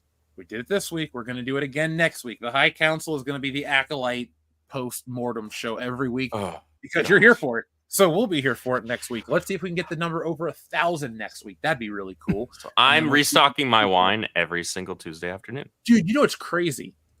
The finale of this show, we are going to have to do a special. We got to get, like, we got The to good stuff. pull out all the stops. We got to get the crystal out. We got to get some special guests. We got to convince somebody to watch this show so we can send them a free copy of the episode somehow. But we got to make a special out of this finale because, folks, this is something special. I can't wait to make the video tomorrow. Special's a word. Yeah. The writers were all very special in this one. Yikes. Yeah, that's Gunnar, thank you very much. Lots of elements that people think are CGI in the prequels are actually practical, like some of the spaceships, models, and scenery. Yes, like the pod race arena is like little Q-tips with painted tips. Yep. I got nothing but respect for all the craftsmen, artisans, everybody that worked on episode 1. My critiques are like, I don't like the characters, but it's visually interesting at times, and I got nothing but respect for everybody involved because I'm an artist myself, and their work isn't erased just because I think Jar Jar Binks is annoying, or their work isn't erased because I think the third act of the movie is really bloated and boring. Just stuff like that. But yeah, Gunnar, thank you. I know that the waterfall was salt in the movie too, so that was a cool effect. Xavier to God says it's rumored Garfield will be in The Last Dance. What's The Last Dance, guys? I think he means Andrew Garfield in Venom: The Last Dance is what I'm guessing. I was though thinking the really orange cat. quick, really, that's what I thought initially as well. But then when he said Last Dance, I was like, oh, that's the third Venom film that I totally forgot is coming out this fall. The trailer looked fine, I guess. I forgot to watch it. Apparently, Forbes just put out a review for this episode of The Acolyte and shredded it. Good for them. They called it one of the worst Star Wars episodes ever made. Welcome to the Well- Fandom Menace. We're back, folks. The what? They're blaming us. I'm gonna put it in the put it in the front. Here we We got are. Forbes on our side now. Yeah, What is this timeline? Scott Mendelson had been the greatest source Oh, of entertainment man. for this channel. I loved that guy's take. I wanted to meet. And his He lived in my shit-eating grin. neighborhood. He lived in my neighborhood. I never met him. I wanted to Really? meet him. He was like, "Look, Now, I this didn't is care by about Eric the- Kane. So The Scott Mendelson. That's hilarious. I love it. You'll love to see it. See, Yeah, even hold on. even the normies are waking up to this crap. What the hell are we doing? I'm gonna read this to some of the people. Come on now. I'm sitting here going like, oh, I'll just look at this for the video tomorrow. Fuck me. No. We got a lot of people here. Let's keep this funny. The third episode of Disney's The Acolyte is an embarrassment to the entire Star Wars franchise. But the same could be said for much of the Star Wars these days outside of Andor. Here's Damn. the change between two characters. May, the Jedi are bad. Osha, the Jedi are good. Later, the same two characters, protagonists/antagonists of the story as children in Flash episode, says to one another, "What have you done? What have you done? What have you done?" This is actual dialogue. Yeah, this is true. This is actual dialogue from the episode, guys. Well, It's they're both accurate. on bridges that are slowly collapsing. Yeah. No sense of urgency whatsoever. What have you done?" The entire I will episode say, is a though, bad that joke. is We learned actually that- very. It was totally accurate like the "What are you dialogue. doing?" That's basically what it was. It'd be way better if it was like instead of the two girls, it was twin Tommy Wiseau's. What have you done, huh? What? Quit blaming me, okay? I did not do it. I didn't start the Don't fire. touch me, I did not. motherfucker. What we're seeing here is something that I actually encounter a lot with first-time writers, where they say, "Oh, we want to make dialogue that sounds like real people." Like, no, you don't. You want to make dialogue that sounds good, because real people say, "What have you done? What have you done? What have you done?" That is real people, but you have to make it good so that it works within the context of your story. That is, I mean, nobody talks like the dialogue in Quentin Tarantino. Nobody talks like Aaron Sorkin stuff. We all have our own different vocabulary, our lexicon, what have you. Mhm. Your job as a writer is to develop what the lexicon is going to be in your story and don't break it. And if you break it, then people are like, well, I don't believe this is being said. But in Acolyte, and Ahsoka, and all the other ones, it is all over the place. There's no continuity. There's no rules other than we're just going to use the certain Star Wars words and languages for speeders and hyperspace and whatnot. It just doesn't work. In this case here, what Leslie Headland is literally doing is she's cribbing conversations she's had with her sister and just injecting it in here to try and say that this works in Star Wars or this works in any type of story, but she doesn't build any context that makes it authentic. You So think now- her sister ever threatened to kill her? That's what all Probably, this is about? yeah. Siblings do that. Man, I never threatened to kill my sister. I don't think she threatened to kill me. She did shred my coloring books when we were little. That pissed me off. I still didn't try to kill her. I threatened to kill my brother that I don't have. Anyway, the entire I was about to episode be is- like, what? You absorbed me in the womb. Look, that's why you're so New, thick. You may or may new not have Jeff an attic lore? with a brother- Yeah. I may or may not have a brother in the attic who's special. A You serial may not. killer. Yeah. If he gets that, you're fucked. There is a New guy that channel looks- lore, guys. Jeff Yeah. Jeff now has a meme brother. That's what that he this killed is. in his sleep because he opened his pack of Pokemon cards and stole his Charizard. Anyway, His the name is entire also episode- Toad, but That's it's that might DEOFF. be death worthy. That might be death worthy. I do have Charizard still. I got all of my Pokemon cards, and I caught them all back in the day. People were like, "Are you going to sell them?" The answer is no. It took a lot of work. That's fun part to of my look back. childhood. I've got my complete original base set in their binder. Yep, my binder's back there on the shelf next to God. I have way too much shit. It's like a quarter what I own. Anyway, four. Which shelf? Which one of the 3,000 shelves behind you, Jeff? Well, this is Marvel, which I was thinking about taking down, but I just don't have the time. And then Star Wars doesn't have a shelf because I don't care enough. You know, I found this That's fair. box with Boba Fett, and Boba Fett's cool, but he's not going up on my shelf. Neither is Random Hoth Trooper from 1997. I don't even know how I Nice. got that one. Anyway. Anyway, the entire episode is a bad joke. We learn that May and Osha lived with their mothers in a society of witches, all of whom are female. It appears they are conceived using the Force or something. Force using witches are also apparently frowned upon in this galaxy. They call it the Force, the thread. I'm getting a dark side vibes here, though I'm only getting a sense that this show will try to be all edgy and make the Jedi out to be the bad guys, like we've been saying for an hour now, 2 hours. Dude, We this guy seeped gets out- it. Yeah. Who wrote this article? Is it Scott Eric. Smith? Did he come back? Eric. It's Eric Kane. Eric Kane. This is the second time I've seen this guy this week, and I was like, because I was going to do a video on the boys stuff. I've been focusing on Wokebusters, folks. Wokecomic.com. Osha and May fight one another and constantly and are very, very, very irritating through the episode. Osha wants to leave her people, and May wants to stay. When the Jedi show up and have to test the girls for their Force powers, they agree to fake not having any. But Jedi Master convinces Osha not to lie, and she says she wants to be a Jedi and leave with them against her mother's wishes. which Is makes no upset sense and because threatens to how kill. should she know anything about the Jedi? She's lived in this isolated society. She should know nothing outside of it, aside from what the society is of itself. Like, there's no reason for her to understand what the Jedi are or have any it's just lost. No, And because then this on top coven of is that- supposed to be completely secluded, right? Exactly. And then you have the This system like, planet's "Don't go or I'll kill you." supposedly uninhabited, as far as the Jedi know. So that would tell me that there's such a sparse population here. It basically would just be that coven, I would assume, and therefore we can surmise through that there's no groups of people going in and out through a spaceport or anything on here for them to pick up stories about the Jedi. Why would this coven of witches tell these girls stories about the Jedi? So yeah, to your point, why would she even know what a Jedi is? And then you have May saying, "Don't go or I'll kill you." Completely. I mean, it's a very, I'll kill you. it's a very crazy, Like, woman what during the the hell? Psycho thing to kid. say, Like, that's- if you that's leave, not I'm gonna, angry. if you try to leave, I'm going to kill you, which means that you're not going to be here anymore. So it's no different than you leaving. With like that's her dumb logic. Emotional response. That's not. Yeah, they're going to say that's emotional. She got over. That's not emotional. That's psycho. Yes. And then because then it's like, okay, maybe if she didn't start the fire, it would be maybe she said something stupid. But then she's like, I'm going to kill you first, and then she starts a fire that kills everybody. Right. So She's like the Omen. Like you fail to like follow Damien. through on your threat, but instead you kill everyone else around you because you didn't want to lose your Psycho. family.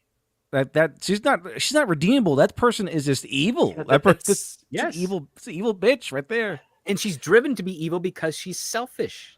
Like, that's her flaw.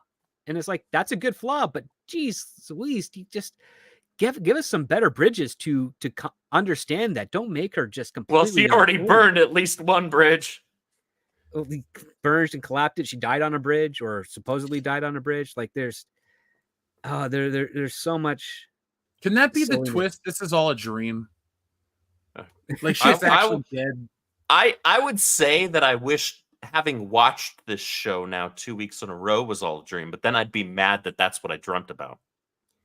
No, Yeah, I you- mentioned this on another stream. The worst thing they could do is they could make May a very advanced force projection of Osha, like a subconscious force projection of Osha. So she's able to interact with things and whatnot, and it's all because of she's so powerful in the force or whatever bull crap they want to do. That would be horrible. But the other thing you also have to pay attention to is that the word the acolyte and the way the logo is done, they double the O's. That's two ovums. Like, that's exactly what they're conveying. There's no other reason why you'd have two O's in the acolyte when you're doing that image, unless you're conveying these are the two embryos of these twins in the force. So you've got the threads, which is another female connected product, and then you got the two eggs, and then the title thing. They are really hitting it hard without any subtlety. Well, did you notice the two planets or the moons or whatever, or also they had to align? Not only that, one of them had a basically kind of what looked like an aura, but it was a vertical line through it, and that also has a certain other connotation. When you see something that peaks at the top and widens in the middle, then peaks again at the bottom. Zack Snyder did this as part of his Portal in Rebel Moon. They just now did this in the same thing with an actual moon. I didn't waste a single picosecond of my life watching that. Your loss. Oh, I'm And sure. the director's cuts are coming out, and they're completely differently titled. I think I'll be okay. The Curse of Forgiveness, man. That's a title. Think about that. What is an incompetent writer? For 500, Alex. Ooh, that's the daily double. Now, let's finish this out. May is upset and threatens to kill her sister, locking her in their chamber and burning the entire witch village to the ground, apparently killing everyone. It seems there's more to the story, that somehow the four Jedi, Indara, King Toman, Wookiee Jedi Soul, and are somehow complicit. Soul saves, oh, should they escape? May appears to fall to her death, but we know, since this is the third episode, what's the drama? Anyway, this is a disaster. Scattered thoughts. IGN says this episode offers up a lot of tantalizing new layers of how we perceive both the Jedi and the Force, and I would like to know if we use different versions of the word tantalizing. Yes, IGN is a garbage website, and of course they're going to twist it because they have bad taste or they like to get paid. But fuck Well, them, they're IGN's not worth it. completely bought and paid for. You Yeah. can't spell ignorant without IGN, man. It's just in Yep. there. Yep. Here we go. We have more hot takes. I'm confused about the entire motivation of May, who wants revenge on the Jedi, but is actually the one responsible for killing everybody. If that is, anyone is actually dead after all, both twins having thought the other one was dead. It seems likely that none of the witches died at all. Even if she did burn everyone to death, she certainly started a fire that she certainly must have believed killed Osha at the very least. Yes. The Jedi in episode 2 killed himself over this. It seems if there's more to the story, it'll make absolutely no sense whatsoever. You're not wrong. You're not wrong about that. The witch chant is one of the lamest chants in the history of all chants. I wanted to giggle. It really is. I also wanted to cry. The Night Sisters are better witches. Marin from Star Wars, Jedi Fallen Order, and Survivor is a better female witch character than anyone on this show. Love Marin. This show had something like $180 million for its budget, and I cannot for the life of me tell where any of it has gone. Every world feels small. Every set feels claustrophobic. There's no sense of scale or variety. It's all so relentlessly generic. But hey, lightsabers! It's amazing. Rewatching the escape with Sol and Osha, this room with the pile of bodies is clearly not from a fire. So yeah, there is more to this, but that doesn't change how ludicrous the whole "I kill you" bit is, or how May has very much tried to burn her sister to death. And what is up with this tree? I have a theory.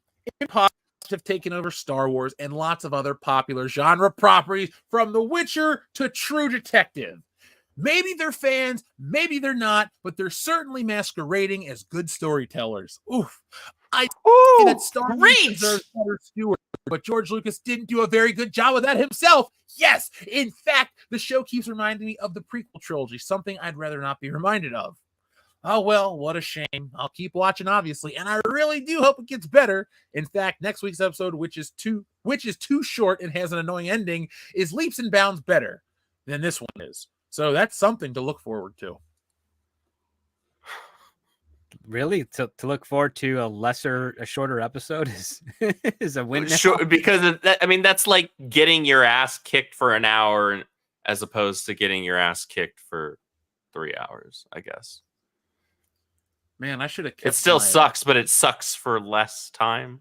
Maybe. Man, that was kind of a based article. Not gonna lie. That was hilarious to me. I can't believe somebody wrote that from Forbes. The article. Well, it's because it wasn't from Paul Tassi. That's why. Well, that jabroni. He's an effeminate jabroni. Lay the smackdown on his Rudy. Anyway, we're not going to go there. Wrestling's over. Folks, the author is Eric Kane. He's on screen right there. I agree with everything Eric said. It was a bad episode, and we've spent 3 hours talking about it. And there are still 900 of you here, so you still have things to say. So let's see what people are saying about it. This article. Anything? Well, let's see. Anybody talking about the article yet? Let's wait a second. So Ryan says, at this point, any further watching of The Acolyte is just morbid curiosity. Who wants this series? Who is the series written for? Leslie Headland. Leslie Headland. She wrote it for herself. Yes. I mean, a lot of writers write stuff for themselves. Most best ones usually are hoping that other people will like it. She wrote it for herself because she hates you. It's not because it's not because this is something I want to see. It's because I want to see all the men cry. What they say, it was made to make white people cry. That's why they made this. No, that's show. with regards to a movie from 5 years ago, because Trevor Noah hasn't hosted the Daily Show in a long time. Yeah, but, that quote was that interview was from like 2018 or 2019. 2018. Like yeah. Is that why? Why same actress though? It's the same actress though. Yes. Yeah, same actress, and so that certainly tells you what she thinks about people. But still, like if you just watch The Acolyte, it's clear what their intentions are. Like, we hate men. Like, they have Yord, who's just like there to be chastised. They have Soul, who's okay. That's like the only one. And there's so much in here that is very hostile to the fans of Star Wars. Like, it kind of feels like we're watching The Last Jedi, that level of hatred. Like the creator just hates you.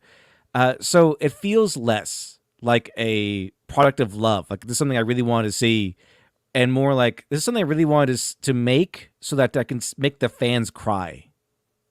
that's kind of what a lot of modern day shows feel like. Like they're making this to make you angry, to get back at you, to take that, Chuds, rather than this is a cool story that I wanted to make. Rage does bring more engagement than celebration. That's unfortunate. It does, but their mistake in that line of thinking is that this isn't 2017 is when Last Jedi came out. Mhm. And this isn't 2019 either. We're past the online rage days of Star Wars. We're in the apathy phase. At this point, there's more people collectively watching the streams. It's a bit of an exaggeration, but there's more people watching the streams and videos of those handful of YouTubers of us who are making videos and doing streams about these shows than are actually paying to be Disney Plus subscribers and then subsequently watching the show. The apathy is set in. That's the phase we're in. People don't care. Like, I'm not pissed about this. I'm more annoyed that I just wasted my time watching it because it's just bad. Like, I've reached the point where it's like, you know what? All right, this is just the way it is right now with Disney in charge of the franchise. It's going to be garbage 9.9 times out of 10 at best. And I'll just have to continue to enjoy the stuff that came before that I already love because they can't take that from me. I still have the 6 films. I still have all the games. I still have all my comics. I have all my novels, my audiobooks. Like they can't hurt Star Wars for me. I still love Star Wars. Just what they're doing with it is absolute dog water. And I'll just sit back and laugh when it's bad and laughably bad, which it has been. So they make that job easy. Sorry, I had an idea for my Acolyte script, so I wrote it down. Sorry. Cool. Thank you, I'm Ryan. looking forward to it. I originally had something that I wrote for this joke, and I was like, this is way better. But thank you, Ryan, for your generous super chat. TLJ Screwjob. OSHA being all Jedi, despite isolation, reminds me of Anakin's laser sword line. But Anakin's line works because he's heard about Jedi. Well, Jedi would have passed through Tatooine. There's a difference there. Wouldn't Or people who have experienced Jedi would have shared stories at Tatooine. Correct. Yeah, at the various cantinas and things like that, or like inside maybe Watto's shop, right? Or He would have maybe heard like about on the that. racetrack when he's Yeah. pod racing. There are plenty of ways to make that work narratively. Why do they let kids make the decision at like 6 years old to be a Jedi? It's such a weird concept. I never liked the whole, like, we're going to take you at 4 and train you from birth to be a monk. Like, the article... I think Lucas just took Yoda's excuse to not train Luke as something that should be canonical and decided to work it that way. Because all Yoda was trying to do is like, he's failed my test. I don't want to train him. And then Obi-Wan from beyond says, listen, you got to, there's no other option right now. Like that's basically it. He was just coming up with excuses, being a stubborn old teacher. And then Obi-Wan just makes the better argument. And then Luke agrees to acquiesce to whatever Yoda requires. And that starts that part of the journey. And I think George Lucas didn't understand that because he did not have as much involvement in Empire as people think. He actually doesn't like Empire as much because he had to... The whole idea that Irvin Kershner was going to direct it was that Irvin Kershner says he has to make this his movie and not George's. And George said, okay. And then George regretted that after the fact. But Empire became a hit to the point where George was like, well, I'm not going to argue with the audience. And then when he didn't have to do that anymore and he went to the prequels, he's like, well, what do I do? Well, I'll watch the old movies and I'll figure something out. And then he decided, let's make Anakin an innocent little boy so that we can actually empathize with him and then watch him become corrupted. And it's like, well, you're starting your story so far into his youth that you can't really tell that cohesively in 3 movies. And, the proof is in the pudding. Like he had so much story he had to cram into episode 3 in such a tight time frame that it's one of the better of those prequel trilogy, but it's still like he really kind of, because he started Anakin so young when he should have just got Anakin as like a 20-year-old and made him actually a spice smuggler with Owen. That would have been an interesting story. 2 criminals who are like, yeah. And then when there's a choice, Owen's like, you know what? Screw this crime life. I'm going to go live on a moisture farm. And then Anakin's like, you know what? I'm going to go be a hero because I'm tired of being a bad guy. And then you have the irony that comes in later on where he becomes a bad guy. I'd have liked that more. I have been saying since I was a kid, I don't want to watch Darth Vader as a little kid. I don't care. It wasn't innocent. Again, I'm looking at it from a child's perspective because everybody uses that as the defense. But he was just Obi-Wan Kenobi was the only cool part of that movie. Like Anakin was so. I don't want to say lame because I'm not trying to sound mean, but you just couldn't get behind him. And like he's a little kid flying a ship and this and that, and like nobody wants to watch little kids do it. What it did is it turned Star Wars. I get it. Return of the Jedi brings in the Ewoks, and people say the droids are cutesy. I don't see the droids as cutesy whatsoever. They're just utilitarian robots. Like they are what they are. Speaking of Ewoks, by the way, I think the Ewok Adventures, those little spin-off movies, feels more like Star Wars than the Acolyte does. Yes, it does. Oh God, yes. Though, dude, the holiday special is more Star Wars. Holiday than the special. Oh man, I guess, yeah. I guess it still does, yeah. It's still not good, but yeah, it is better. I would rather watch Chewbacca's dad look at hollow porn than I would rather watch the Acolyte. The thing is, I think you take a screenshot from the holiday special, and I could still tell it's Star Wars. I can't do that with the Acolyte. Right. The Star Wars cartoon from the holiday special is the introduction of Boba Fett, yeah. We were 11 people away from 1,000, dude. Whew. You're so close. Thank you guys. We're getting late. We're almost there though. I want to thank everybody for joining us. You guys are kicking ass. We'll be here for you next week. Don't worry. We'll be back. Joining us. Yes. And like I said, folks, I'll be reviewing The Boys because there's a lot of stuff you want to talk about with that. We'll have videos. We'll have some toy videos this week as well. Go back, Woke Busters. We got 48 days left. We're doing great. So don't worry about that. But I'm having fun, and I want you guys to get in on it, the fun with me, because Wokebusters doesn't have these story problems. You'll laugh at bullshit like this through Wokebusters. TLJ Screwjob says also F the re. He called it a laser sword, people. About George Lucas? I mean, is that what he's talking about? Because I've heard, Lucas is the one that calls it a laser sword. Yeah, he does it many times. He goes between both laser sword, lightsaber. Yeah. I mean, it's just a synonym for exactly the same thing, but well, no, not technically. I'm wrong. Anyway, Xavier to God says, could Woody Harrelson been a solid or good Shocker? Do we ever see the Shocker's face in the old issues? I don't remember. If we do, then I am struggling to remember what he looks like. Because like Matt Gargan had, you never saw him, but then they did the second version of the Vulture who was younger, and I don't think the Shocker ever took his mask off. I thought you always saw him in his costume. I could be wrong. You probably got to see him put the suit on the first time, but every subsequent appearance, he just kind of is just in the suit, and the Shocker is not a Spider-Man villain that could carry a film. He is perfectly utilized in Homecoming, and I hate that movie. He's just a 5-minute character. Yeah, I mean, in Spectacular Spider-Man cartoon show, you saw him without the mask because he had a big mustache.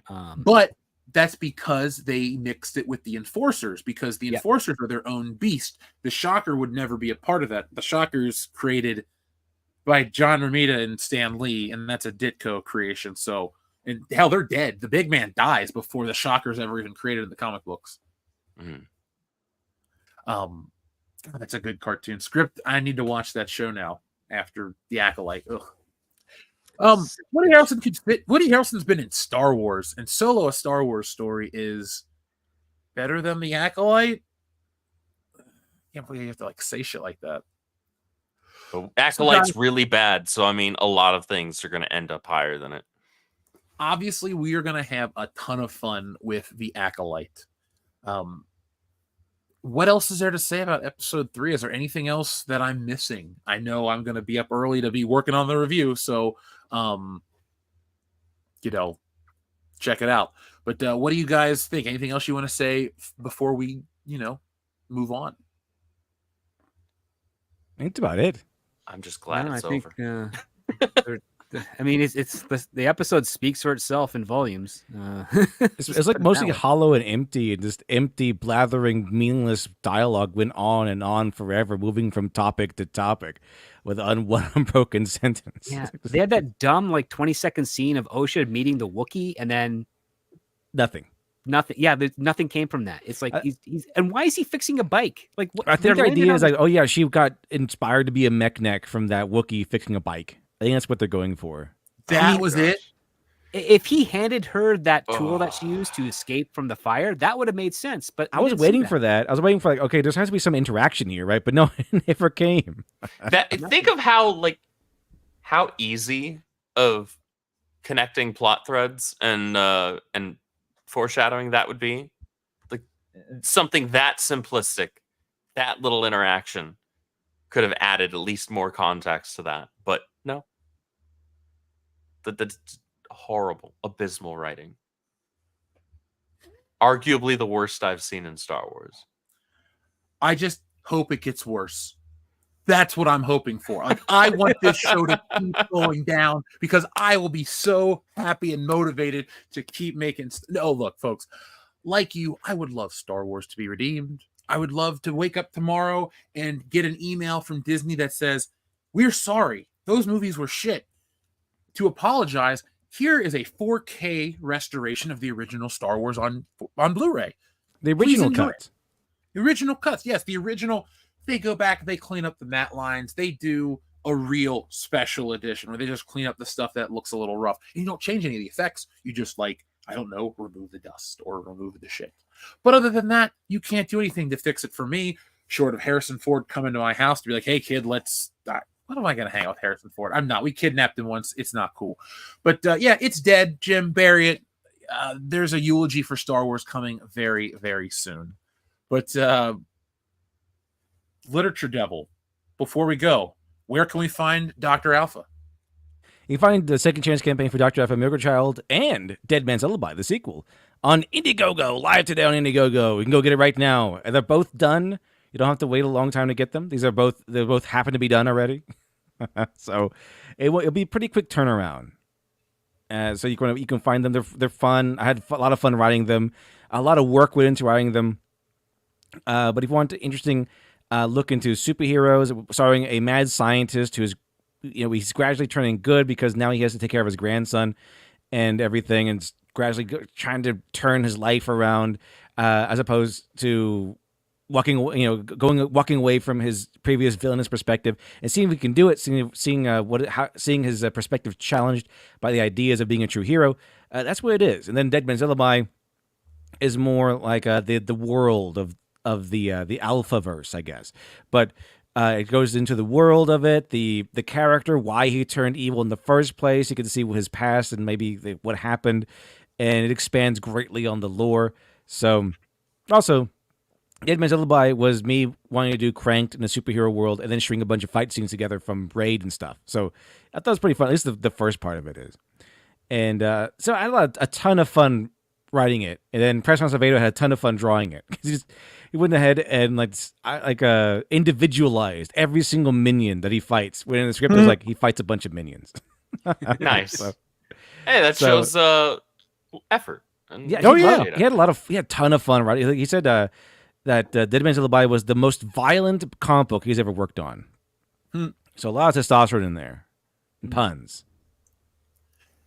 Now, folks, we always support independent creations here on this channel, so you should definitely go back, Lit Devils projects. But you should also go ahead and check out Woke Busters as well. I wrote it. I drew it. It's done. It's a 100-page epic graphic novel. It's a comedy. It parodies the world we live in. It is about 4 guys who fight the literal manifestation of what internet outrage would look like. People become outraged monsters in Woke Busters. It turns them into bright, colorful, screaming, reading creatures. People get triggered. How do they fight the giant kaiju in this book? Well, they trigger it, and it turns into a whole thing. So Woke Busters is a comic that you've never seen before. There is literally nothing like Woke Busters. You might think it's just like Ghostbusters. It's not a commentary on Ghostbusters. It's a commentary on the world we live in. The problems, the shit we all face, that we all deal with every day. Well, I deal with them with humor. I don't want to do anything but make fun of this stuff. So if you want to hear something that you've never heard or seen before, well, go back Wokebusters as well. I'd like to thank everybody here, but folks, check out Wokebusters, check out Lit Devs, Dr. Alpha, and what was the other one again? You mean Dead Man's Lullaby, the other one? That's Dr. Alpha, sorry. Miracle Child, and Dr. Alpha, Dead Man's Lullaby. Dead Man. Yeah, because we've been talking with you about Dr. Alpha since the beginning. We've been streaming together for years, man. So I'm always happy to see you continue to go and do more projects and grow. Folks, that's how we got to support each other as creators. We got to help everybody get the word out there because we know times are tight. We know resources are tight. But honestly, it's not a stretch to pick up 2 of these independent books because you're getting a collectible and it comes directly to you and you can't buy it in stores. And once they're gone, they're gone. And wouldn't you rather see independent original ideas out there than your favorite stuff get bastardized like The Acolyte? Do you really like watching Star Wars get infused with this crap? Well, luckily there are alternatives out there for science fiction and action and comedy, everything out there. There are alternatives. And with the great unifier technology, we're now on the same playing field. I was able to create an entire book on this iPad. I have the technology and the tools that all the professionals do, and you can network and you can build a creative team and create an entire business. So folks, go out there, check out these independent products, go out there, back these independent projects, and find yourself very entertained. We have a lot in the reserves coming at you in the future from here, from Lit Dev, from everybody out there that creates independent books. And I heard from a very reliable source that for every copy of Wokebusters, for every copy of Dr. Alpha, Miracle Child, and Dead Man's Lullaby you pick up, those cackling witches that you saw laugh at you as they ruined Star Wars start to laugh a little less. Yep. The people hate that stealing Solo was a hit. I made fun of Disney Star Wars and made money from it. Like, that's a legitimate thing. When we compare like books and stuff, they released a Captain Marvel set or whatever, some like trade paperback. Stealing Solo outsold that. There was the High Republic, the fucking box set that we made fun of. One guy, I beat them there. They hate me. They don't want to see me win because I can make fun of them and make money off of it in a legal way. So, folks, if you really want to stick it to all these women, you back both of these projects right now because they don't like fun. They don't like attractive women. They don't like high action and violence in their comics. They don't like that stuff. They don't want you to have a good time. The moral majority sucks. And, well, they've spoken. They want you to watch The Acolyte. They want you to read their crappy books. And, well, we want to say no. So that's what we do. Guys, anything else you want to say before we go? Did I miss anything else? It's been a hell of a show. We got a great audience tonight, folks. Thank you. Thank you so much to the entire audience. You guys were awesome tonight. There were a zillion of you. Hope to see you back next week where we laugh, cringe, and die a little inside with the 4th episode of this Dogwater show. Yeah, folks, we're not even We do it all for you. Our suffering is for your benefit. We suffer so you don't have to. I suffer for everyone out there except Dr. Coffin Nails. You got to do the suffering yourself, my friend. Folks, we'll be back next time with more. Thank you for watching. Join me tomorrow with our video and join us on Thursday at 8:30 p.m. Eastern Standard Time for the WCBS podcast, episode 404. It's going to be an error-filled show intentionally. But until then, folks, be smart, be safe, be cool, but always be excellent to each other. Talk.